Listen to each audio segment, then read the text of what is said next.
নমস্কার, শুভ সন্ধ্যা।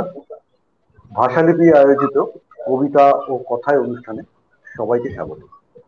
আজকে আমরা কবিতা শুনবো তিনজন কবি, শঙ্কর চক্রবর্তী, নমিতা চৌধুরী ও সঞ্জয় ঘোষের। তাদের সঙ্গে কথাও বলবো আমরা। কথা বলবেন শিল্পী সঞ্জীব চৌধুরী, সঙ্গে থাকবো আমি, অরুণাভ সরকার। আজকে যে তিনজন কবি আছেন তাদের পরিচয়, কবি তো বটেই, কিন্তু তাদের আরো নানা দিক আছে। শঙ্কর দা কবিতা দীর্ঘদিন ধরে লিখছেন, তার পাশাপাশি উনি ম্যাগাজিন সম্পাদনা, কবি সম্মেলন পত্রিকা সম্পাদনা ও পাঠকের অন্যতম কর্ণধার হিসাবে পরিচিত। নমিতাদি দীর্ঘদিন ধরে কবিতা লিখছেন, প্রায় একই সময়ে শঙ্করদা নমিতাদি লিখছেন একই সময় ধরে। নমিতাদি নান্দিমুখ পত্রিকা সঙ্গে, সম্পাদনার সঙ্গে এবং প্রকাশনার সঙ্গে দীর্ঘদিন যুক্ত, তার অভিজ্ঞতা আছে। সঞ্জয় দা কবি, চিত্রশিল্পী, প্রাবন্ধিক, ঔপন্যাসিক, এবং ওনার একটা পেশাগত দিক আছে। উনি চিকিৎসক, ত্বক বিশেষজ্ঞ বা ডার্মাটোলজিস্ট হিসাবে ভারতবর্ষ তো বটেই, তার বাইরেও সুপরিচিত, আন্তর্জাতিক ক্ষেত্রে সুপরিচিত। তো আমরা এদের কবিতা শুনতে আগ্রহী, সবাই অপেক্ষা করছি। আমি প্রথমেই কবিতায় চলে যাব। কি সঞ্জীব, আমরা আগে কবিতা শুনতে যাই? আমরা শঙ্করদাকে অনুরোধ করবো, শঙ্কর চক্রবর্তীকে, ওনার কবিতা পাঠের মধ্যে দিয়ে আমরা আমাদের অনুষ্ঠান শুরু করব। প্রথমে আমিই পড়বো কবিতা? হ্যাঁ, আপনি বলুন। আচ্ছা,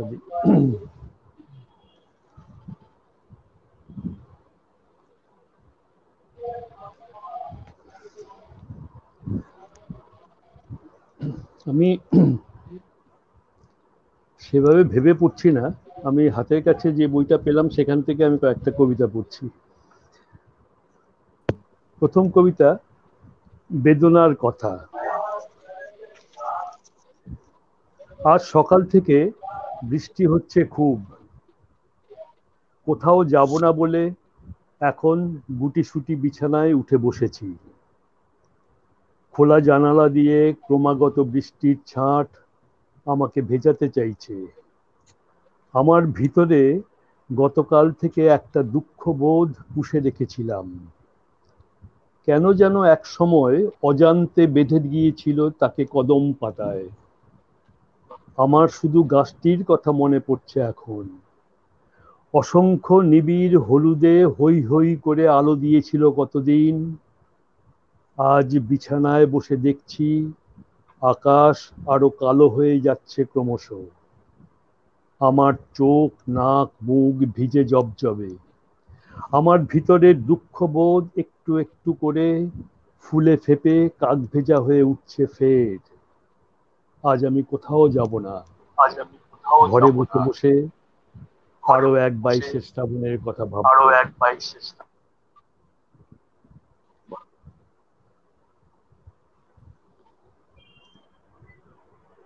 আর একটা কবিতা পড়ছি, ঘর।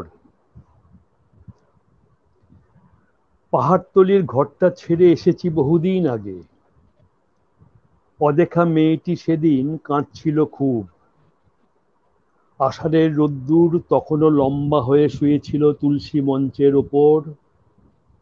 সঙ্গে আমার বাক্স প্যাঁটরা কিছুই আনা হয়নি। আনা হয়নি 14 দিনের শোক প্রস্তাবের হিসেব খাতাও। স্রেফ খোলা হাত পা নিয়ে ফিরে এসেছি আমি। নতুন বর্ষায় এখন সবাই ধুয়ে মুছে সাফ হচ্ছে একটু একটু করে। আমার দিনগুলি ওই বহুমুখী নিস্তরঙ্গ ঝর্ণার দিকে মুখ ফেরানো। আমার রাত এখনো পাহাড়তলির ঘরে। আমার ভোরবেলা বহুদূরের জানলা দিয়ে উঁকি দেয় প্রতিদিন।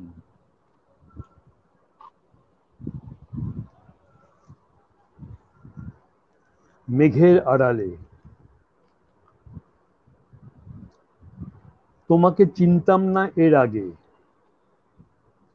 একলা মেঘ যখন জানলা দিয়ে তোমার ঘরে ঢুকলো, তখন পুরনো হারমোনিয়ামের ওপর শুধু শুকিয়ে যাওয়া রডোডেনড্রন। তোমারই চোখের আলোয় তোমাকে দেখা গেল আচমকা। এর আগে সত্যিই চিনতাম না। একটা পরিচিত গান হারমোনিয়াম উপচে ভাসছিল অতীতের দিকে। একটা বাসি কাপ, সঙ্গে তলানি চায়ের শোক ডালপালা হয়ে ছড়াতে চাইছে বাইরে।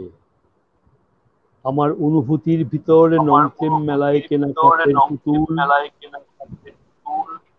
তুমি আজ নতুন কোনো গান বেঁধে দিলে গাইবার জন্য। চশমার কাছে হালকা বিষাদ, পাহাড় থেকে নেমে আসা মেঘের তুলো এখনো তোমাকে আড়াল করে জমাট বেঁধে আছে। ইচ্ছে থাকলেও তুমি কিচ্ছু দেখতে পাচ্ছ না। তোমায় চিনতে ঢের সময় লাগছে আজও।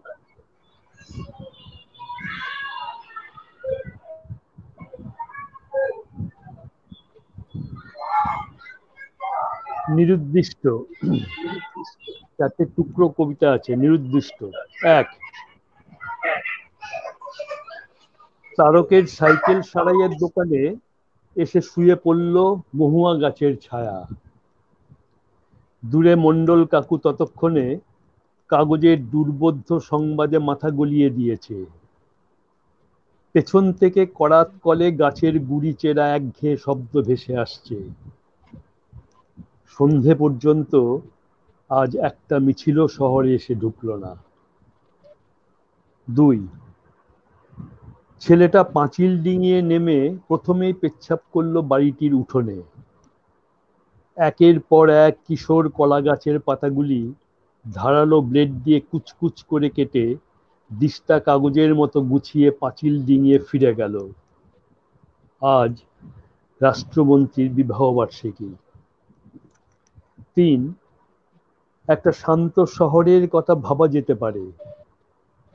বড় রাস্তার রঙিন আলোকিত ল্যাম্পপোস্টে উঠে বৃদ্ধ কাঠবিড়ালি ধূসর চোখে তাকিয়ে থাকলো। অলিগলির কথা সে জানে না, রডোডেনড্রনের জন্মের কথাও। বদ্ধ লাল থেকে সিগন্যাল কখন যে সবুজ হলো তাও দেখেনি কেউ। চার, গডজিলার ওই বিশাল হাঁ গিলতে চাইছে সব। সাদা প্রাসাদের বারান্দা থেকে আগুনের ফুলকি উঠছে। টুপিটা খুলে ওই দিকে তার বলিষ্ঠ পা দুটি ফাঁক করে দাঁড়ালো শ্যাওলা রঙের তরুণ। এবার সময় হয়েছে হাঁ মুখ খুবলে রক্তাক্ত ছবি তোলার।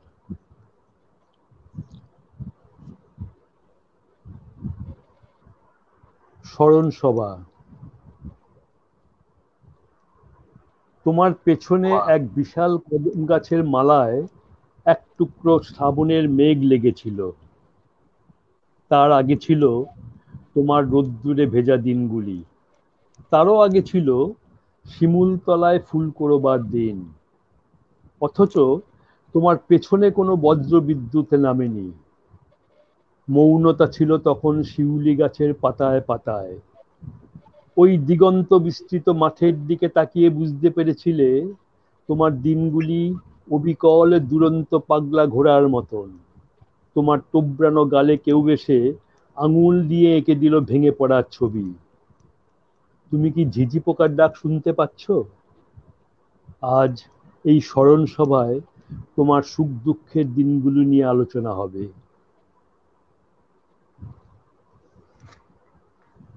হারানো মোজা। আজ সারাটা দিন বসে বসে তুমি নতুন একজোড়া মোজা হারানোর জন্য শোক প্রকাশ করলে। সন্ধ্যায় পাড়ার মুক্ত কুকুর বাহিনীকে ভাঙা বিস্কুট ছড়িয়ে ডেকে আনলে কাছে। তারপর অন্ধকার ঘন হলে মোমবাতি হাতে মিছিল। তারপরেও জমে উঠল খেলা। সেই হে হারিয়ে যাওয়া খেয়া নৌকোর বোঝা, গুপ্ত স্থান থেকে অন্তত একবারও ফিক করে হেসে ওঠো না দৈবাত।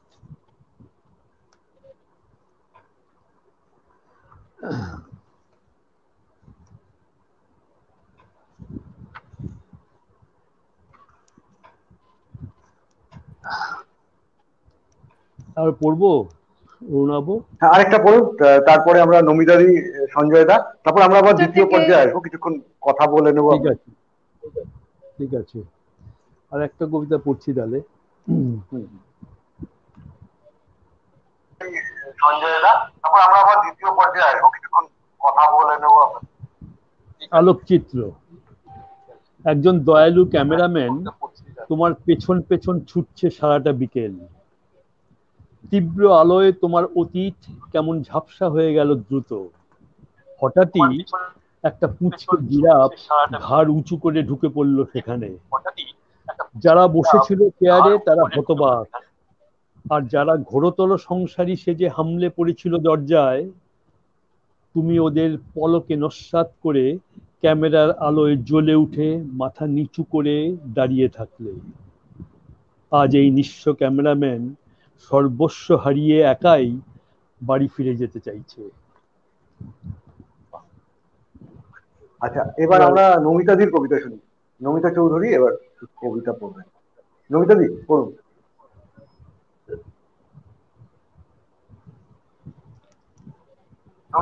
হ্যাঁ, ঠিক আছে।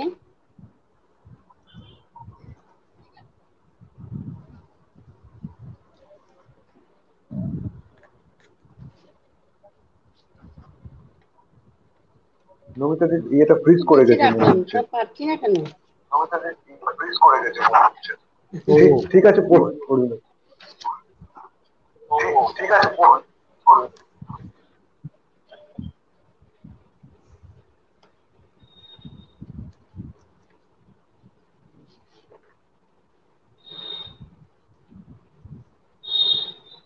হ্যাঁ নমিতাদি, শুনতে পাচ্ছেন?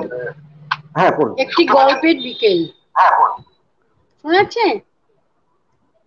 শোনা যাচ্ছে? হ্যাঁ শোনা যাচ্ছে। হ্যাঁ শোনা যাচ্ছে, শোনা যাচ্ছে। হ্যালো, হ্যাঁ শোনা যাচ্ছে। একটি গল্পের বিকেল। বৃষ্টিতে সুপুরি গাছগুলি খিলখিল করে হাসছে। কাঁঠাল এবং নিম গাছটিও বেশ উল্লসিত। আজ বিকেলের এই রোদ বৃষ্টির ভুলভুলাইয়া থেকে বেরিয়ে এলো একটি সবুজ টিয়া। ও এখন পেয়ারা গাছটির মাথায় বসবে। এই যে হাহা করে এসে বৃষ্টি বাতাস একটা গল্প বানালো, এর জন্য কি আমরা সকাল থেকেই তৈরি ছিলাম? কেউ কেউ হয়তো মনে মনে ভেবেছিলাম, হোক এভাবেই বিকেলটা অন্য রকমের কিছু। গল্পে নয়তো কবিতায় বিন্দু বিন্দু ঘামে ছবি আঁকা হোক স্বতন্ত্র কোনো বিকেলের। খুব কিছু তো গল্প নেই, তবু একটু লাল রং মিলে কালোর মধ্যে একটা লম্বা দাগ হয়ে হিরণের ছবির মতো মিশে যাক। এখন দেখি চারপাড়ায় হাঁটছে ছবিটা। ঘর থেকে বাইরে বেরিয়ে, চাতাল পেরিয়ে, বাড়ির দেওয়াল ডিঙিয়ে, ছাদের উপর দিয়ে আস্তে আস্তে আমাদের সকলের নাগালের বাইরে গিয়ে গোটা আকাশে উঠতে থাকলো একটি উদ্বেলিত বিকেল।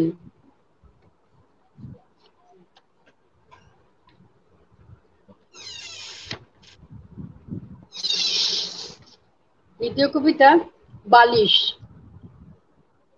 দুটি বালিশ, আজীবন নির্বিবাদী। মাথায় খাটের পাশে বাজুতে ধ্বনিহীন উপস্থিতি। যথার্থই অনুমোদিত উড়োজাহাজের কালো বাক্সের ছক। সমস্ত জটিলতা, কর্কশতা, ঘুমখুন এবং প্রেমের পাশাপাশি শুয়ে দুটি বালিশ নির্ঘুম রাতের কিছু কথা তুলোর মধ্যে গুঁজে রাখে বেশ। দ্বিতীয় বালিশ, মাথার বালিশটি ভেসে যাচ্ছে সমুদ্রের জলে। পুঞ্জিত তুলারাশি ফেনায় ফেনায় উগড়ে দিচ্ছে নিশ্চিত আরাম। বালির মধ্যে ছিটকে পড়ছে শিমুল কার্পাসের বীজ। এই বর্ষার গলির অন্ধকারে ডুবছে আরো একটি নিভৃত বালিশ। হকার কিশোরটির ঘুমহীন চোখ, ভরসাহীন ফুটপাত, দোকানের সিঁড়ি। দ্বিতীয় বালিশটি আর ফিরে আসবে না।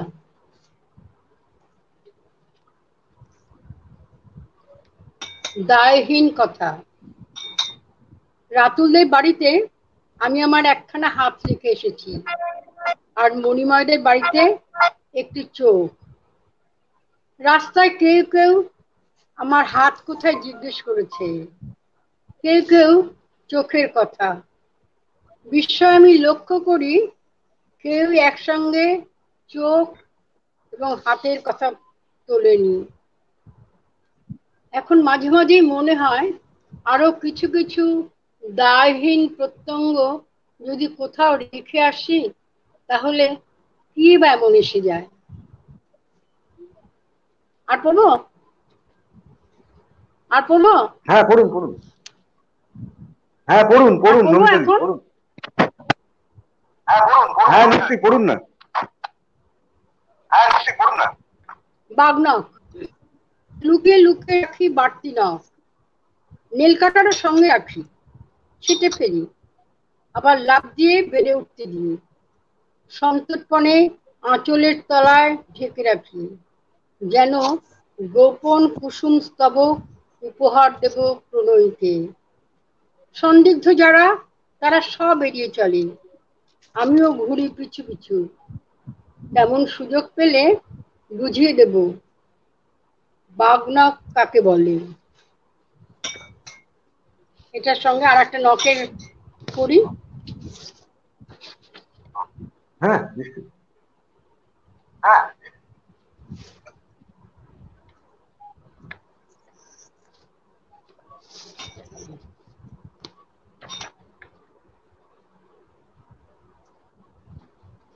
হারিয়ে গেল, ওটা পরে। আচ্ছা, ওটা পরে পড়বো তাহলে।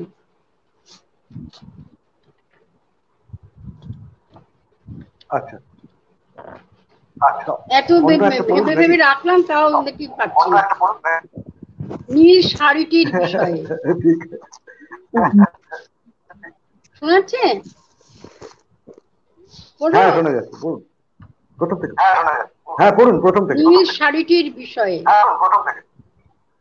এই ঘন নীল তাঁতের শাড়িটির মধ্যে যে দূরবর্তী তাঁতিটির স্পর্শ লেগে আছে, কে জানে। হয়তো তার সলজ্জ স্ত্রীর চাহনিতে এই রং ধরা পড়েছিল। মনে মনে তাঁত বুনে সেই নারী পড়েছিল এই নীল আঁচলের ছায়া। ছায়া খুব দীর্ঘতম হলে বেলা গড়িয়ে গেছে মনে হয়। মনে হয় যেন এলো চুল ছড়িয়ে সন্ধ্যা নেমেছে। বিকেলের স্নান সেরে সারা পথ জল উল্কি এঁকে গেছে তেঁতুলের জালি কাটা ছায়া। আমি জানি আর কেউ টের না পাক, এই নীল শাড়ির জমিতে বুটিতে এমনি ঘোর সন্ধ্যা লেগে আছে। আর এখন পড়ছি না। আচ্ছা ঠিক আছে, এখন আবার আমরা পরে আবার একটু পড়া হবে। এবার সঞ্জয় ঘোষ, সঞ্জয় দাকে বলছি, অনুরোধ করছি কবিতা পড়তে।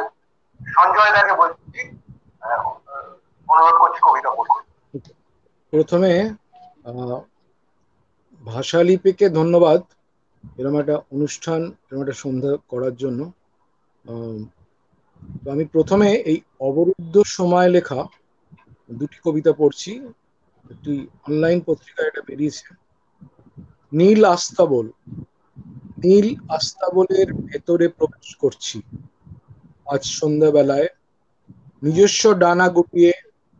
সমস্ত প্রান্তরে দু একটা বাদুড় ছাড়া তখন আর কেউ নেই, কোথাও নেই। আস্তাবলের ভেতরে তখন দিনের মতো আলো, তার কোণে কোণে সবুজ নিয়ন বাতি জ্বলছে। একটা মাকড়সা নেই, একটাও চামচিকে নেই, শুধু দু চারটে নক্ষত্রের মৃত্যু প্রতি মুহূর্তে ঘটে যাচ্ছে। শব্দবেদী বান আমার হাতের তালুতে, কোন অন্ধমণি জড়সড় হয়ে বসে আছে নীরবে। আমারও জটিল মস্তিষ্ক অঙ্ক কষে বাতাসে, কোন নিথর মত পড়ে আছে জীর্ণ প্রাসাদে। নীল আস্তাবল থেকে বেরিয়ে আসছি আজ রাত্রি বেলায়, কালো পোশাক পরে। সমস্ত বাগানে দু একটা কাঠের পুতুল ছাড়া তখন আর কেউ নেই, কোথাও নেই। এর পরের কবিতাটা সাদা হাসপাতাল। একটা সাদা হাসপাতাল গড়ে উঠছে এই শূন্য বায়ুস্তরে, যার দুপাশে বাখের সঙ্গীত ভরা থাম। তার ছাদের কৌণিক রডে বাঁধা আছে পুরনো ব্রিজের পরাজিত হাড়, পোড়া ধোয়া নিষ্পাপ মজ্জা। সেই সব রডেদের মৃত্যু ভয় আমাকে আর গ্রাহ্য করে না। তার সিঁড়ি ধরে অসংখ্য পিপীলিকাবৃন্দ কোন ভূসঙ্গির স্বর্গে ওঠে নামে পিছলে যায়। সেই সব পিঁপড়েদের ধরে ধরে আমি সাদা হাসপাতালে ভর্তি করি, ছেড়ে দিই, ভর্তি করি। হাসপাতালের বেডে শুয়ে স্নায়ুতে পিঁপড়ের ঘ্রাণ আমায় সুস্থ করে, আমাকে শেষ অবধি মুক্তি দেয়। আমি দৌড়তে দৌড়তে, খোঁড়াতে খোঁড়াতে নীল ঘোড়াদের রাস্তা বলে ঢুকে পড়ি, যার ভেতরে তির্যক সোনালি আলো, ভাঙা আয়নার ছায়া। একদিন দমকল ফুরিয়ে যায়। দৃশ্যের ভেতরে দৃশ্য আমার চুরিমুটি শূন্যে তুলে ধরে। চোখের বাইরের আরেকটা চোখ অর্জুনকে বোকা বানায়। হাসপাতালের দেয়াল সাদা থেকে লাল হয়, লাল থেকে সাদা হয়, সাদা থেকে আবার লাল হয়। এবার ওই জাপানি তঙ্কা, আমরা জাপানি হাইকু সঙ্গে দেশে বেশি প্রচলিত, কিন্তু জাপানে কিন্তু এই হাইকুর চেয়ে তঙ্কা বেশি জনপ্রিয়। এই তঙ্কা আসলে হাইকুরই প্রসারিত রূপ। তঙ্কা হচ্ছে 5-7-5-7-7 এই মাত্রা, আর সেখানে হাইকু হচ্ছে 5-7-5। তো আসলে দুটোরই, এই হাইকু আর তঙ্কার মূল ব্যাপারটা কিন্তু ভাবের একটা সংযম, যেটা জাপানি চিত্রকলা, জাপানি সাহিত্য, জাপানি জীবন সবকিছুর সঙ্গেই খুব সাযুজ্য রেখে চলে। তো প্রথম যে তঙ্কাটা, এটা 2000 সালে আমার বাবার মৃত্যুর পরে লেখা। মৃত্যু 2000, লাল দরজায় ক্রমে ক্রমে অদৃশ্য শীতার্ত মুখ, নীল সুরের ধারা আকুল মূর্তি জুড়ে। এরপর আর একটা তঙ্কা, সিনে দৃশ্য, নিষ্পাপ মুখ, স্বপ্নে জলজ ছায়া, প্রাচীন গৃহ, নির্মাণ অবিরত, সিনে দৃশ্য জায়মান। এবার ওই আমার একটা কবিতার বই, রবীন্দ্রনাথের গান বেশ দাহ্য, ওইখান থেকে একটা কবিতা। মৃত্যু পরবর্তী ক্ষৌরকর্ম। জননীর মৃত্যু পদ্ধতি শেষ হলে স্থির নিশ্চিন্ত মানুষটি এবার শহরের শীতাতপ নিয়ন্ত্রিত সেলুনের দিকে হেঁটে যায়। সেলুনের বাষ্প মাখা মুকুরে নির্লোপ হতে থাকা নিজস্ব মুখ তাকে মনে পড়ায়। মৃত্যুর পরবর্তী মুখ কি এইরূপ নিছক ভাস্কর্য হয়ে যায়? ক্ষৌরকর্ম অন্তে নিজস্ব রঙিনতা সম্পর্কে মানুষ কি এইরূপ চূড়ান্ত প্রশ্নহীন থেকে যায়? মৃত্যু কি তবে জীবনের ক্ষৌরকর্ম, কেবলই ক্ষৌরকর্ম হতে থাকা, নাকি মৃত্যু কেবল উত্তর ক্ষৌরকর্মকালীন আফটার সেভ শীতলতা? আরেকটা কবিতা পড়বো তো কবিতা? আরেকটা দুটো, আরেকটা কি নিশ্চয়ই রানা, আর দুটো একটা পড়বো তো?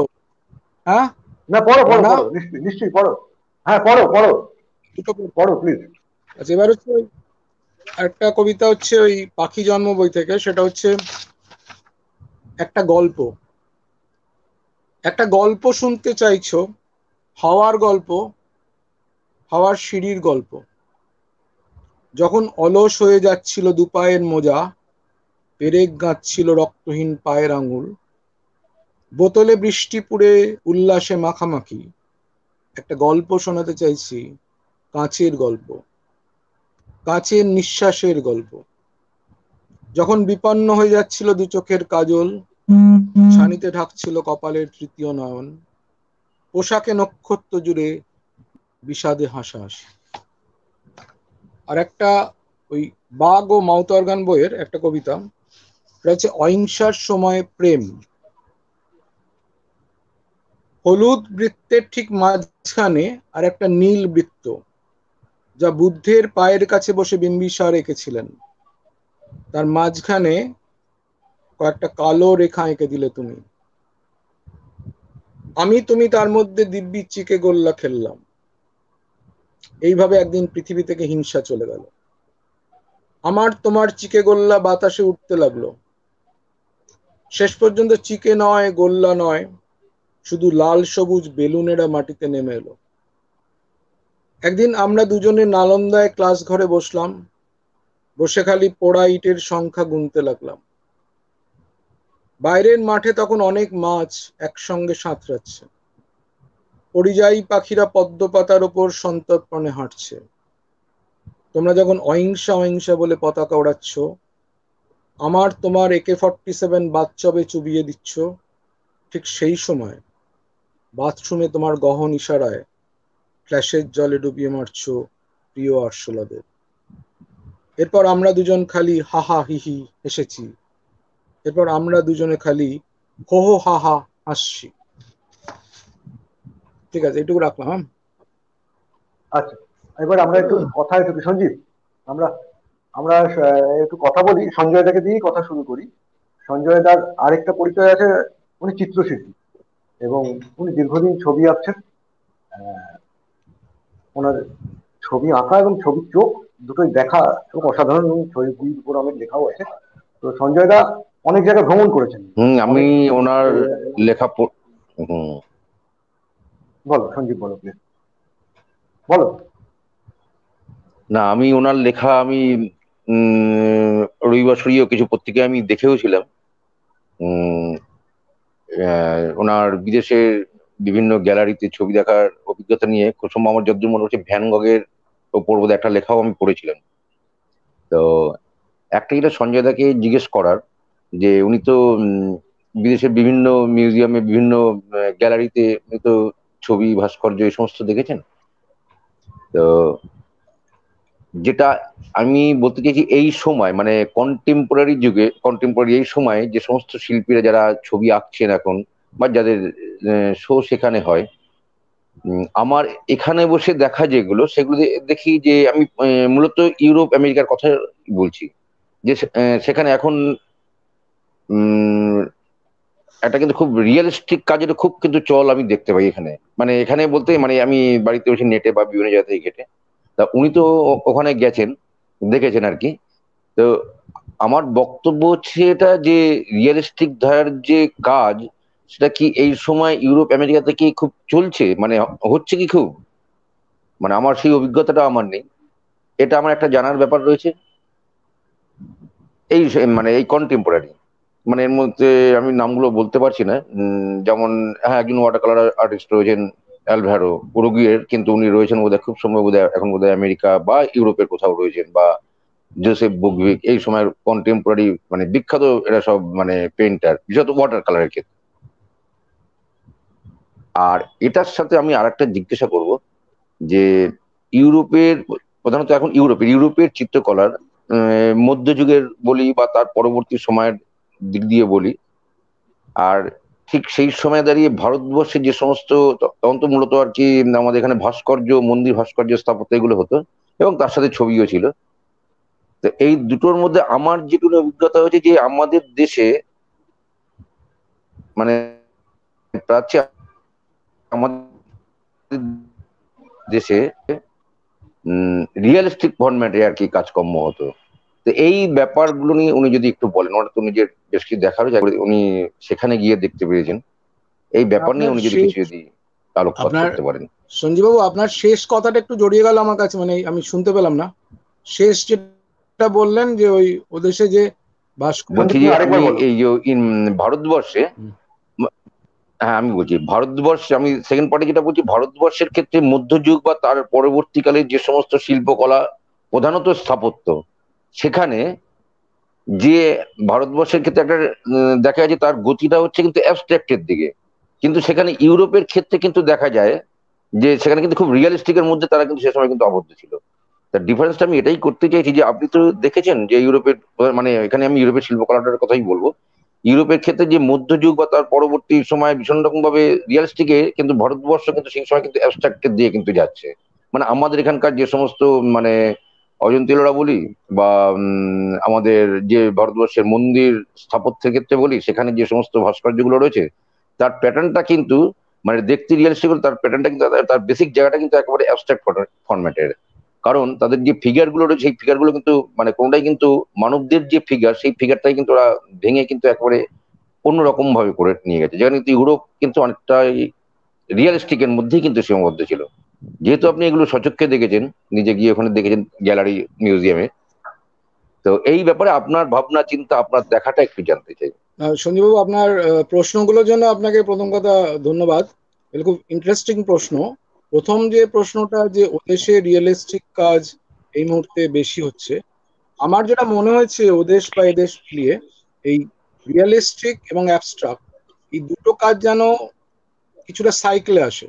কখনো রিয়েলিস্টিক কাজের একটা প্রচলন ঘটে এবং শিল্পীরা দল বেঁধে সেই ধরনের কাজ করেন, আবার তারপরে আবার অ্যাবস্ট্রাকশনের ব্যাপার আসে। তবে একটা ব্যাপার বলি, যেটা পিকাসোর কথা।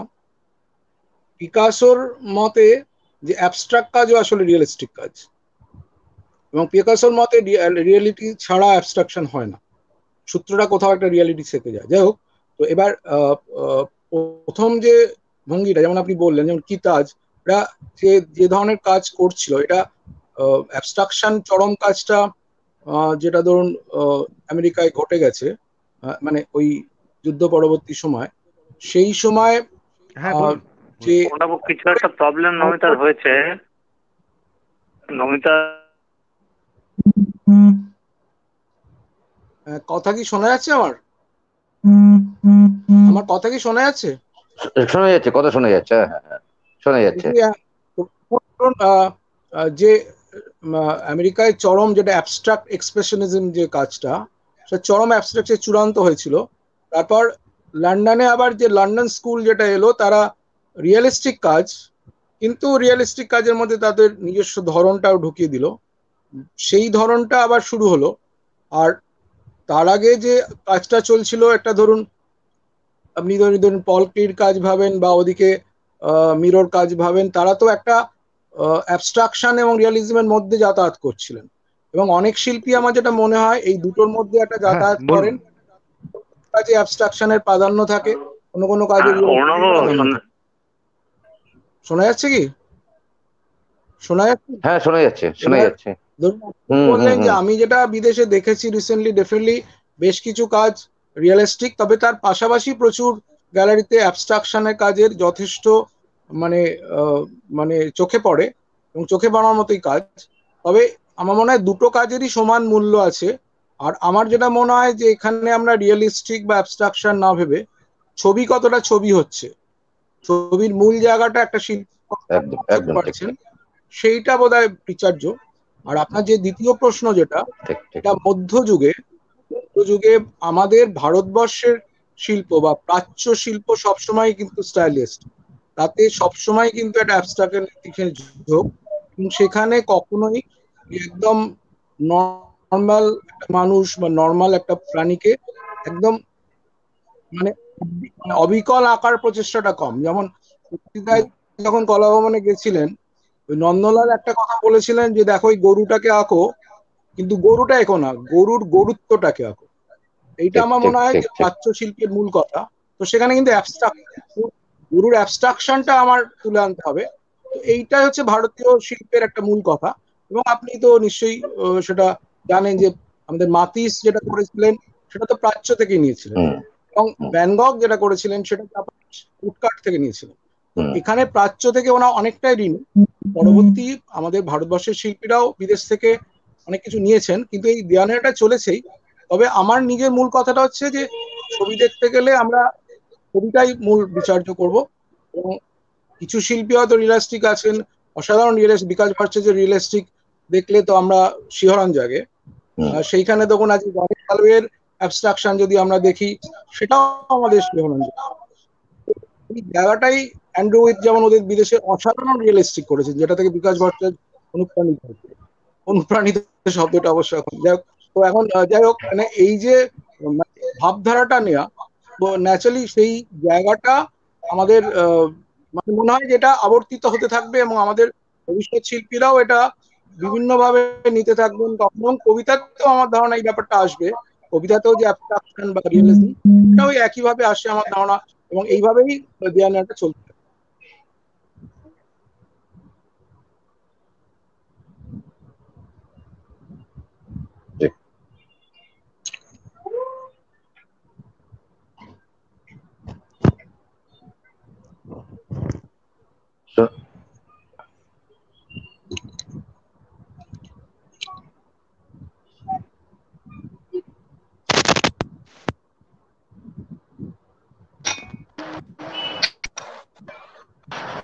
যাচ্ছে না কোনো।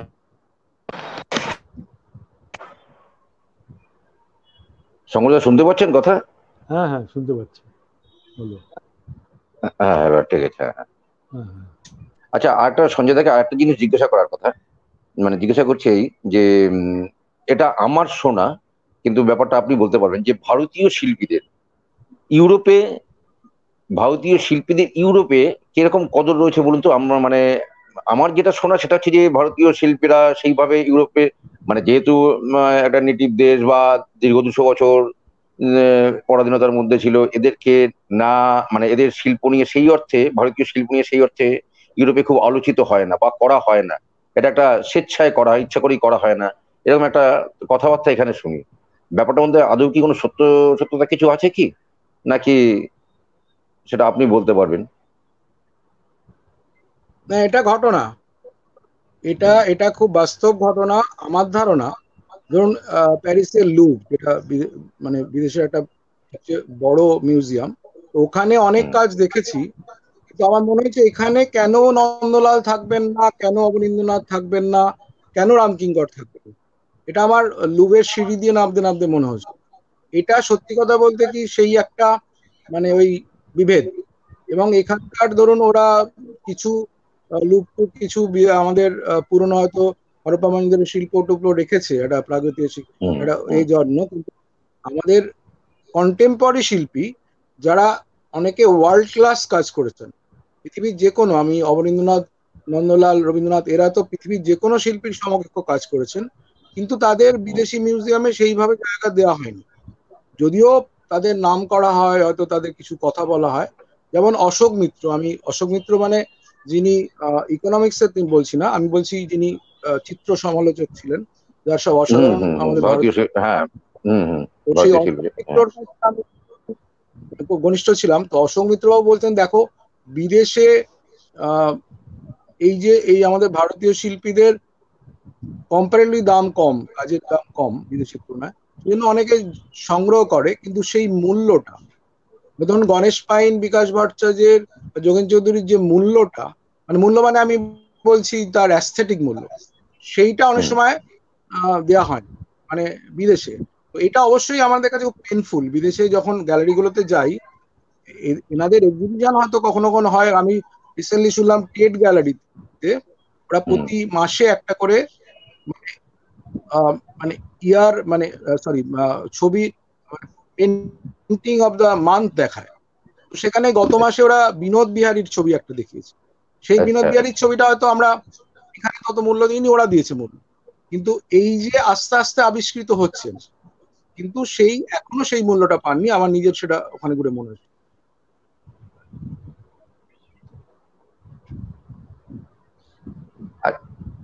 আরেকটা জিজ্ঞাসা করছি, হ্যাঁ আরেকটা জিজ্ঞাসা করছি, সেটা হচ্ছে যে এই যে শিল্প মানে যাত্রা, কবিতার যাত্রা, শিল্পের যাত্রা, এগুলো তো সমস্ত একটা জায়গা থেকেই মিলছে, আলাদা আলাদা মাধ্যম, তার দেখা, ভাবা, ভাবনা, সেটা একটা, আমার যেটা মনে হয় একটা জায়গা থেকেই সেগুলো যেন সব মিলিত হয়, প্রত্যেকের গতি যেন একটা জায়গা থেকে মিলিত হতে চায়।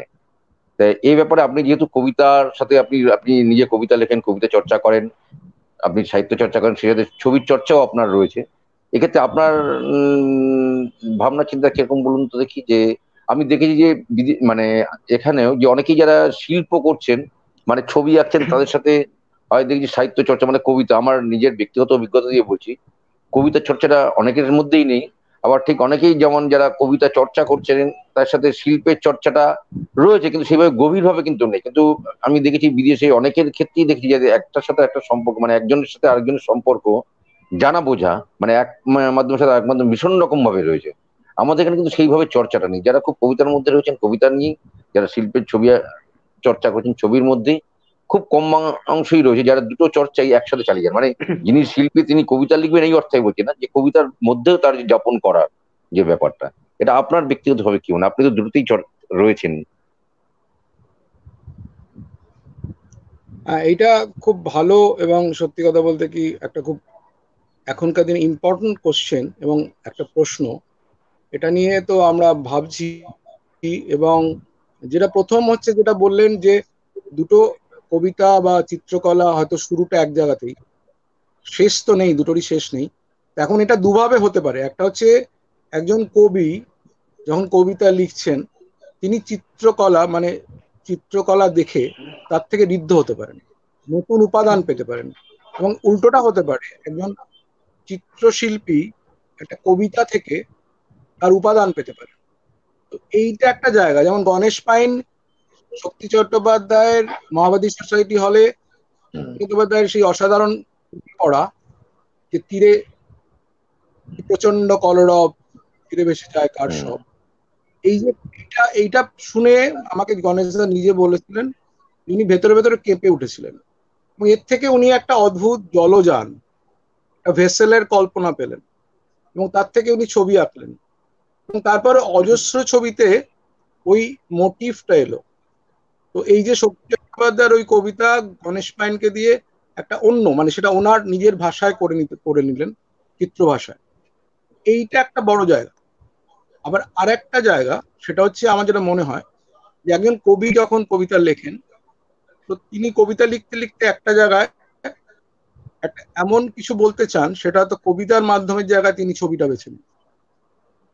আবার উল্টোটা হতে পারে, একটা ছবি আঁকতে আঁকতে, যিনি ছবি আঁকেন দীর্ঘদিন ধরে ছবি আঁকছেন, তিনি হঠাৎ একটা কবিতা লিখতে শুরু করতেন।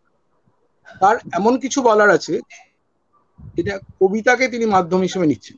যেমন আমরা সবাই জানি পিকাসো, তিনি একটা খুব তার জীবনের টালমাটাল সময়, মানে ব্যক্তিগত টালমাটাল এবং পৃথিবীর টালমাটাল, যুদ্ধের ওই আবহাওয়া এবং ওনার ব্যক্তিগত কিছু সমস্যা সেই সময় ছিল, উনি প্রায় 1-1.5 বছর কোনো ছবি আঁকেননি, খালি কবিতা লিখেন। এবং সেসব অসাধারণ কবিতা। মানে পিকাসো যদি না চিত্রশিল্পী হতেন, হয়তো ওনাকে একজন ইউরোপিয়ান বিখ্যাত কবি বলেই গণ্য করা হতো। ওনার ওই চিত্রশিল্পের আড়ালে সেই কবিতা ঢাকা পড়ে গেছে, যদিও সেটা এখন আবিষ্কার হচ্ছে। তো এই যে এই একটা জায়গা যেখান থেকে একজন, ধরুন যোগেন চৌধুরী এত বড়, কিন্তু উনি যে কবিতাগুলো লেখেন, মানে তখন লেখার সময় ওনার অন্য কিছু একটা জায়গা, উনি ওটা অন্য মাধ্যম বেছে নিতে চান। এইটা হচ্ছে আর একটা জায়গা। আর এই দুটোর মধ্যে যে চলাচল, আমার মনে হয় সেটা অত্যন্ত গুরুত্বপূর্ণ একটা জায়গা। আমরা এই লকডাউনের মধ্যে গত 4-5 মাস আমাদের সংলাপ অবিরত বলে একটা আছে, সেখানে আমরা এই ফেসবুকের থ্রু দিয়ে একটা করেছিলাম যে একটা করে ছবি, একটা করে কবিতা আমরা একজন শিল্পীকে দিচ্ছিলাম এবং শিল্পীরা সেটা দেখে তাদের ছবি আঁকছিলেন। কিন্তু সেটা কোনো ইলাস্ট্রেশন নয়, আমরা প্রথমেই বলেছিলাম ইলাস্ট্রেশন হবে না, সেটা তার মতো করে তিনি ছবি আঁকবেন।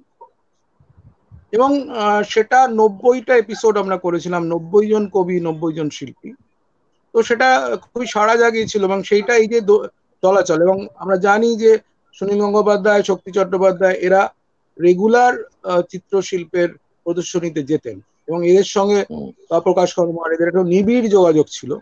এবং শক্তি চট্টোপাধ্যায় কবি হিসেবে অনেক বড়, কিন্তু শিল্পবোদ্ধা, চিত্রবোদ্ধা হিসেবে অসাধারণ ছিলেন। কারণ গণেশ পাইন নিজে আমাকে বলেছেন যে যে শক্তি চট্টোপাধ্যায়ের মতো ছবি বোঝেন খুব কম মানুষের মধ্যে উনি দেখেছেন। মানে ইনফ্যাক্ট শক্তি চট্টোপাধ্যায় একটা লিটল ম্যাগাজিনে গণেশ পাইনের একটা, অনেক আগে 60-র কথা বলছি, গণেশদার মুখে শোনা, তিনি একটা রিভিউ লিখেছিলেন গণেশদার একটা চিত্র সম্পর্কে, একটা ছবি সম্পর্কে, একটা পেন্টিং সম্বন্ধে উনি একটা লিটল ম্যাগাজিনে পুরো রিভিউ। এবং গণেশ পাইন বলেছিলেন যে আমার শ্রেষ্ঠ রিভিউ যদি করে কেউ করে থাকে সেটা শক্তি চট্টোপাধ্যায় করেছে। এই যে চলাচল, এই যে যাতায়াত, এটা আমার মনে হয় অত্যন্ত, মানে এখন হয়তো আমরা, এটা এখনো প্রচেষ্টা হচ্ছে, অনেক কবি আমি জানি যারা চিত্রশিল্প মানে নিয়মিত চিত্র প্রদর্শনী যান, হয়তো প্রবণতাটা একটু কমেছে, কিন্তু যান এবং তার থেকে হয়তো ঋদ্ধ হন। আবার উল্টোটা হয়, প্রচুর আমার বন্ধু বান্ধব যারা চিত্রশিল্পী, তারা কবিতার খুব ভক্ত, নিজেরাও অনেকে কবিতা লেখেন এবং হয়তো দেখান না বাইরে, কিন্তু আমি জানি তারা ভালো কবিতা লেখেন। তো এই যে গুরুত্বপূর্ণ জায়গাটা, এটা মানে আরো বাড়া উচিত। বাড়লে আমরা দুপক্ষেই, মানে যারা কবিতা লিখছেন, যারা চিত্রশিল্প, দুপক্ষেই মানে উপকৃত হবেন এবং এটা নতুন দিগন্ত খুলে দেবে। এবং আমার মনে হয় মিডিয়াগুলো, মানে ধরুন আজকে আমরা যে চিত্র ভাষা দেখতে পাই, কবিতার যে ভাষা দেখতে পাই, যদি সেটা মানে অন্য ভাষায়, মানে মানে চিত্রের ভাষায় যে কেউ কবিতা লিখতে শুরু, ইমেজটা ধরতে পারে, তাহলে আমার ধারণা সেটা অনেক বড় জায়গায় পৌঁছবে। মানে এটা একটা অন্য উদাহরণ আমি দিচ্ছি, সেটা ঠিক কবিতার উদাহরণ নয়, সেটা হচ্ছে পরিতোষ সেন, বিখ্যাত শিল্পী। উনি প্রথমে কিছু লিখতে শুরু করেন, মানে গদ্য। তো পরিতোষ দা আমাকে বলেছিলেন যে আমি প্রথম যে লেখাগুলো লিখেছিলাম সেগুলো সত্যি খুব কাঁচা ছিল। উনি সত্যজিৎ রায়কে পড়তে দিয়েছিলেন। সত্যজিৎ রায় ওটা পড়েছিলেন কিন্তু উনি বুঝতে পারছিলেন না, দিনের পর দিন চলছিল। তারপর একদিন পরিতোষবাবু সত্যজিৎ রায়কে বললেন যে মানিকদা, আপনি কি ওগুলো পড়েছেন? তখন সত্যজিৎ রায় বললেন যে দেখো, একটা কথা তোমার বলছি, কিছু মনে করো না। সে কথাটা হচ্ছে, তুমি তো ছবি আঁকো, তুমি যে গদ্যটা লিখছো তো এটা ছবির মতো করছো না কেন? মানে ছবির মতো মানে ছবির ইমেজ নয়, মানে ওই একই ল্যাঙ্গুয়েজটা তুমি ভাষার মধ্যে আনতে চাইছো না কেন? এবং পরিতোষ দা বললেন যে এরপর আমার চোখটা খুলে গেল, আমি যে ব্রাশে ছবি আঁকতাম সেই ব্রাশে আমি আমার ভাষাটা লিখতে শুরু করি। তারপর এই অসাধারণ শিল্পটা হলো এই জিন্দাবাহার, যেটা পড়ে আমরা চমৎকৃত হই, গদ্য। কিন্তু পরিতোষ দা বলছেন ওটা আমার, এবং সত্যি রায় দিয়েছেন। এইভাবে একটা মাধ্যম থেকে একটা মাধ্যমে আমরা অনেক নতুন মানে দিগন্ত পেতে পারি। আচ্ছা, আমরা এবার একটু শঙ্করদার সঙ্গে কথা বলি, আবার সঞ্জয়দার কাছে আসবো। শঙ্করদা দীর্ঘদিন লিখছেন, 70 দশক থেকে লিটল ম্যাগাজিনে সম্পাদনা করেছেন। শঙ্করদা, একটা সময় আপনি শিলংয়ে ছিলেন এবং তখন আপনার কাছে অনেকে যেতেন, এবং সেই আপনি কলকাতা থেকে সরে গেলেন, সেই সময় আপনার লেখালেখি, সেই সময় আপনার ভাবনা চিন্তা এবং আপনার যোগাযোগ, এইটা নিয়ে আপনি যদি আমাদের একটু কিছু বলেন। আচ্ছা অরুণাবু, আমি প্রথমে এই সঞ্জয় এবং সঞ্জীব যে বিষয় নিয়ে আলোচনা করেছিল, তাদের শেষ প্রশ্ন মানে শেষ আলোচনাটুকু নিয়ে আমি একটুখানি বলে নিই এই কারণে যে আমি যখন শিলং ছিলাম, হ্যাঁ, ওই তখন বহু চিত্রশিল্পীর সঙ্গে আমার যোগাযোগ ছিল তখন, যারা শিলংয়ে ছিলেন, এবং যোগেন চৌধুরীও তখন শিলং গিয়েছিলেন এক ওয়ার্কশপে। তখন ওখানে আমার এক বন্ধু ছিল মইনুল হক বরভূঁইয়া, হ্যাঁ, কলা ভবনের ছাত্র ছিল এখানকার, ওই নর্থ ইস্টার্ন হিল ইউনিভার্সিটিতে ছিল। তো ও নানা প্রদর্শনী করতো, বিভিন্ন জায়গায় যেত, হ্যাঁ।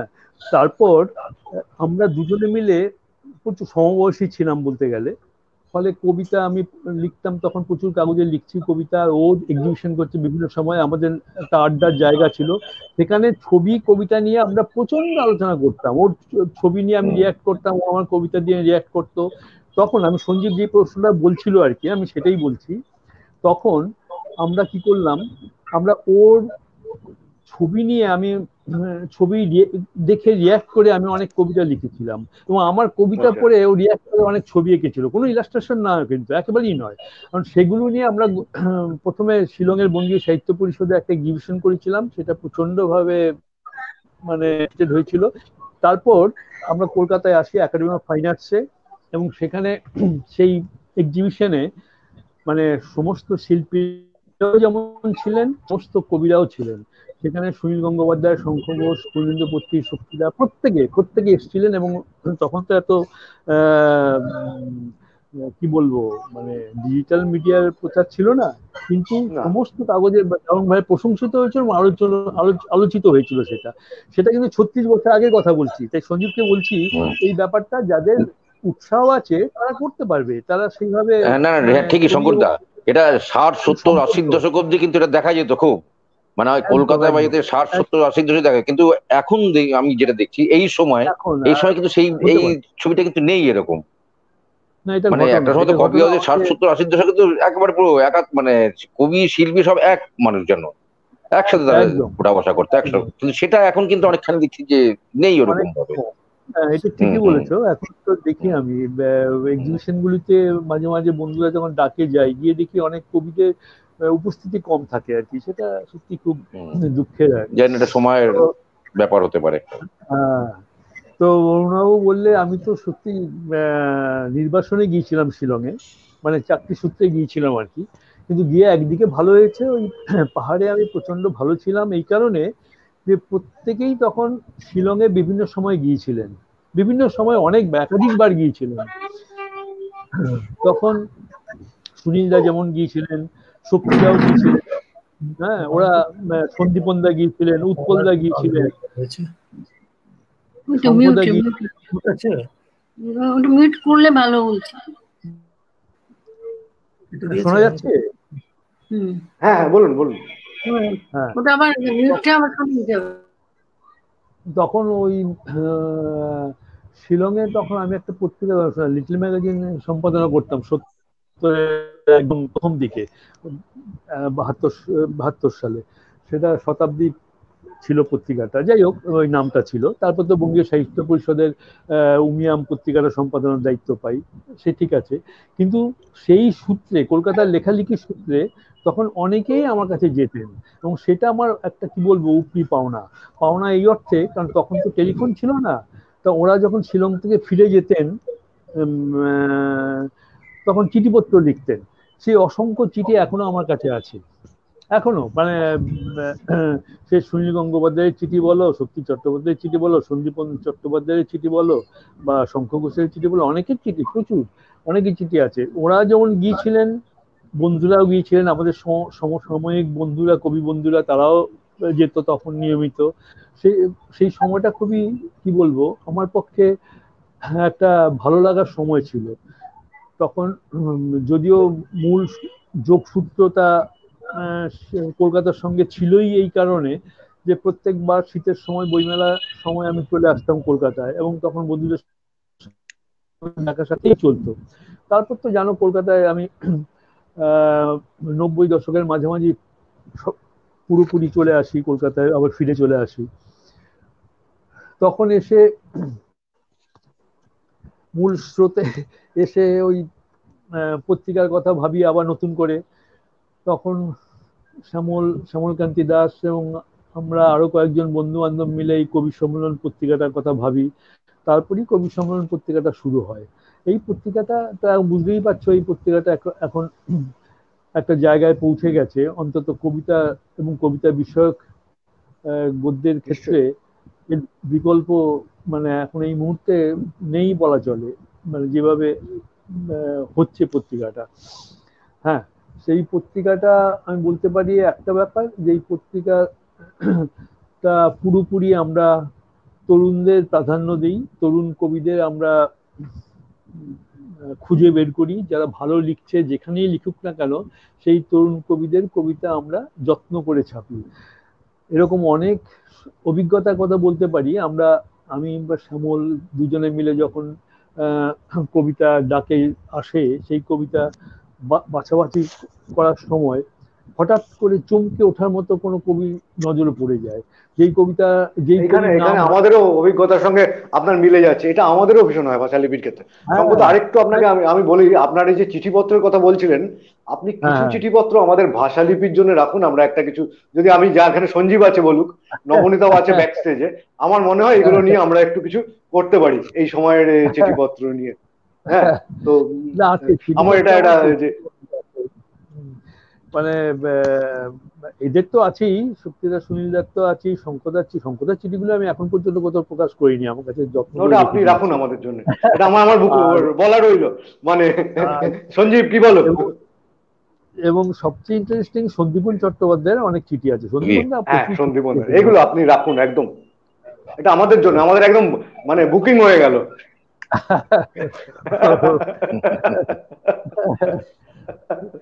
ওইটাই তো সুযোগ। শিলংয়ে ছিলাম তো, কলকাতার সঙ্গে তখন যোগাযোগটা ছিল চিঠির মাধ্যমে, ফলে ওনারা যেরকম লিখতেন, আমার সমসাময়িক বন্ধুরাও অনেকে লিখেছেন, প্রত্যেকে 70 দশকের কবি বন্ধুরা যারা আছেন সবাই, সবার সঙ্গেই চিঠিতে যোগাযোগ ছিল তখন, ফলে প্রচুর তখন চিঠিপত্র তো চিঠি পেতাম। ছিল, এখন তো উঠে গেছে, উঠে গেছে। ফোনে একটা কথা বলে নিলাম সরাসরি। হুম। তো তো এই বলুন। এই হলো ব্যাপার আর কি। এইভাবে এখন এখন তো এই পত্রিকা এইভাবে চলছে।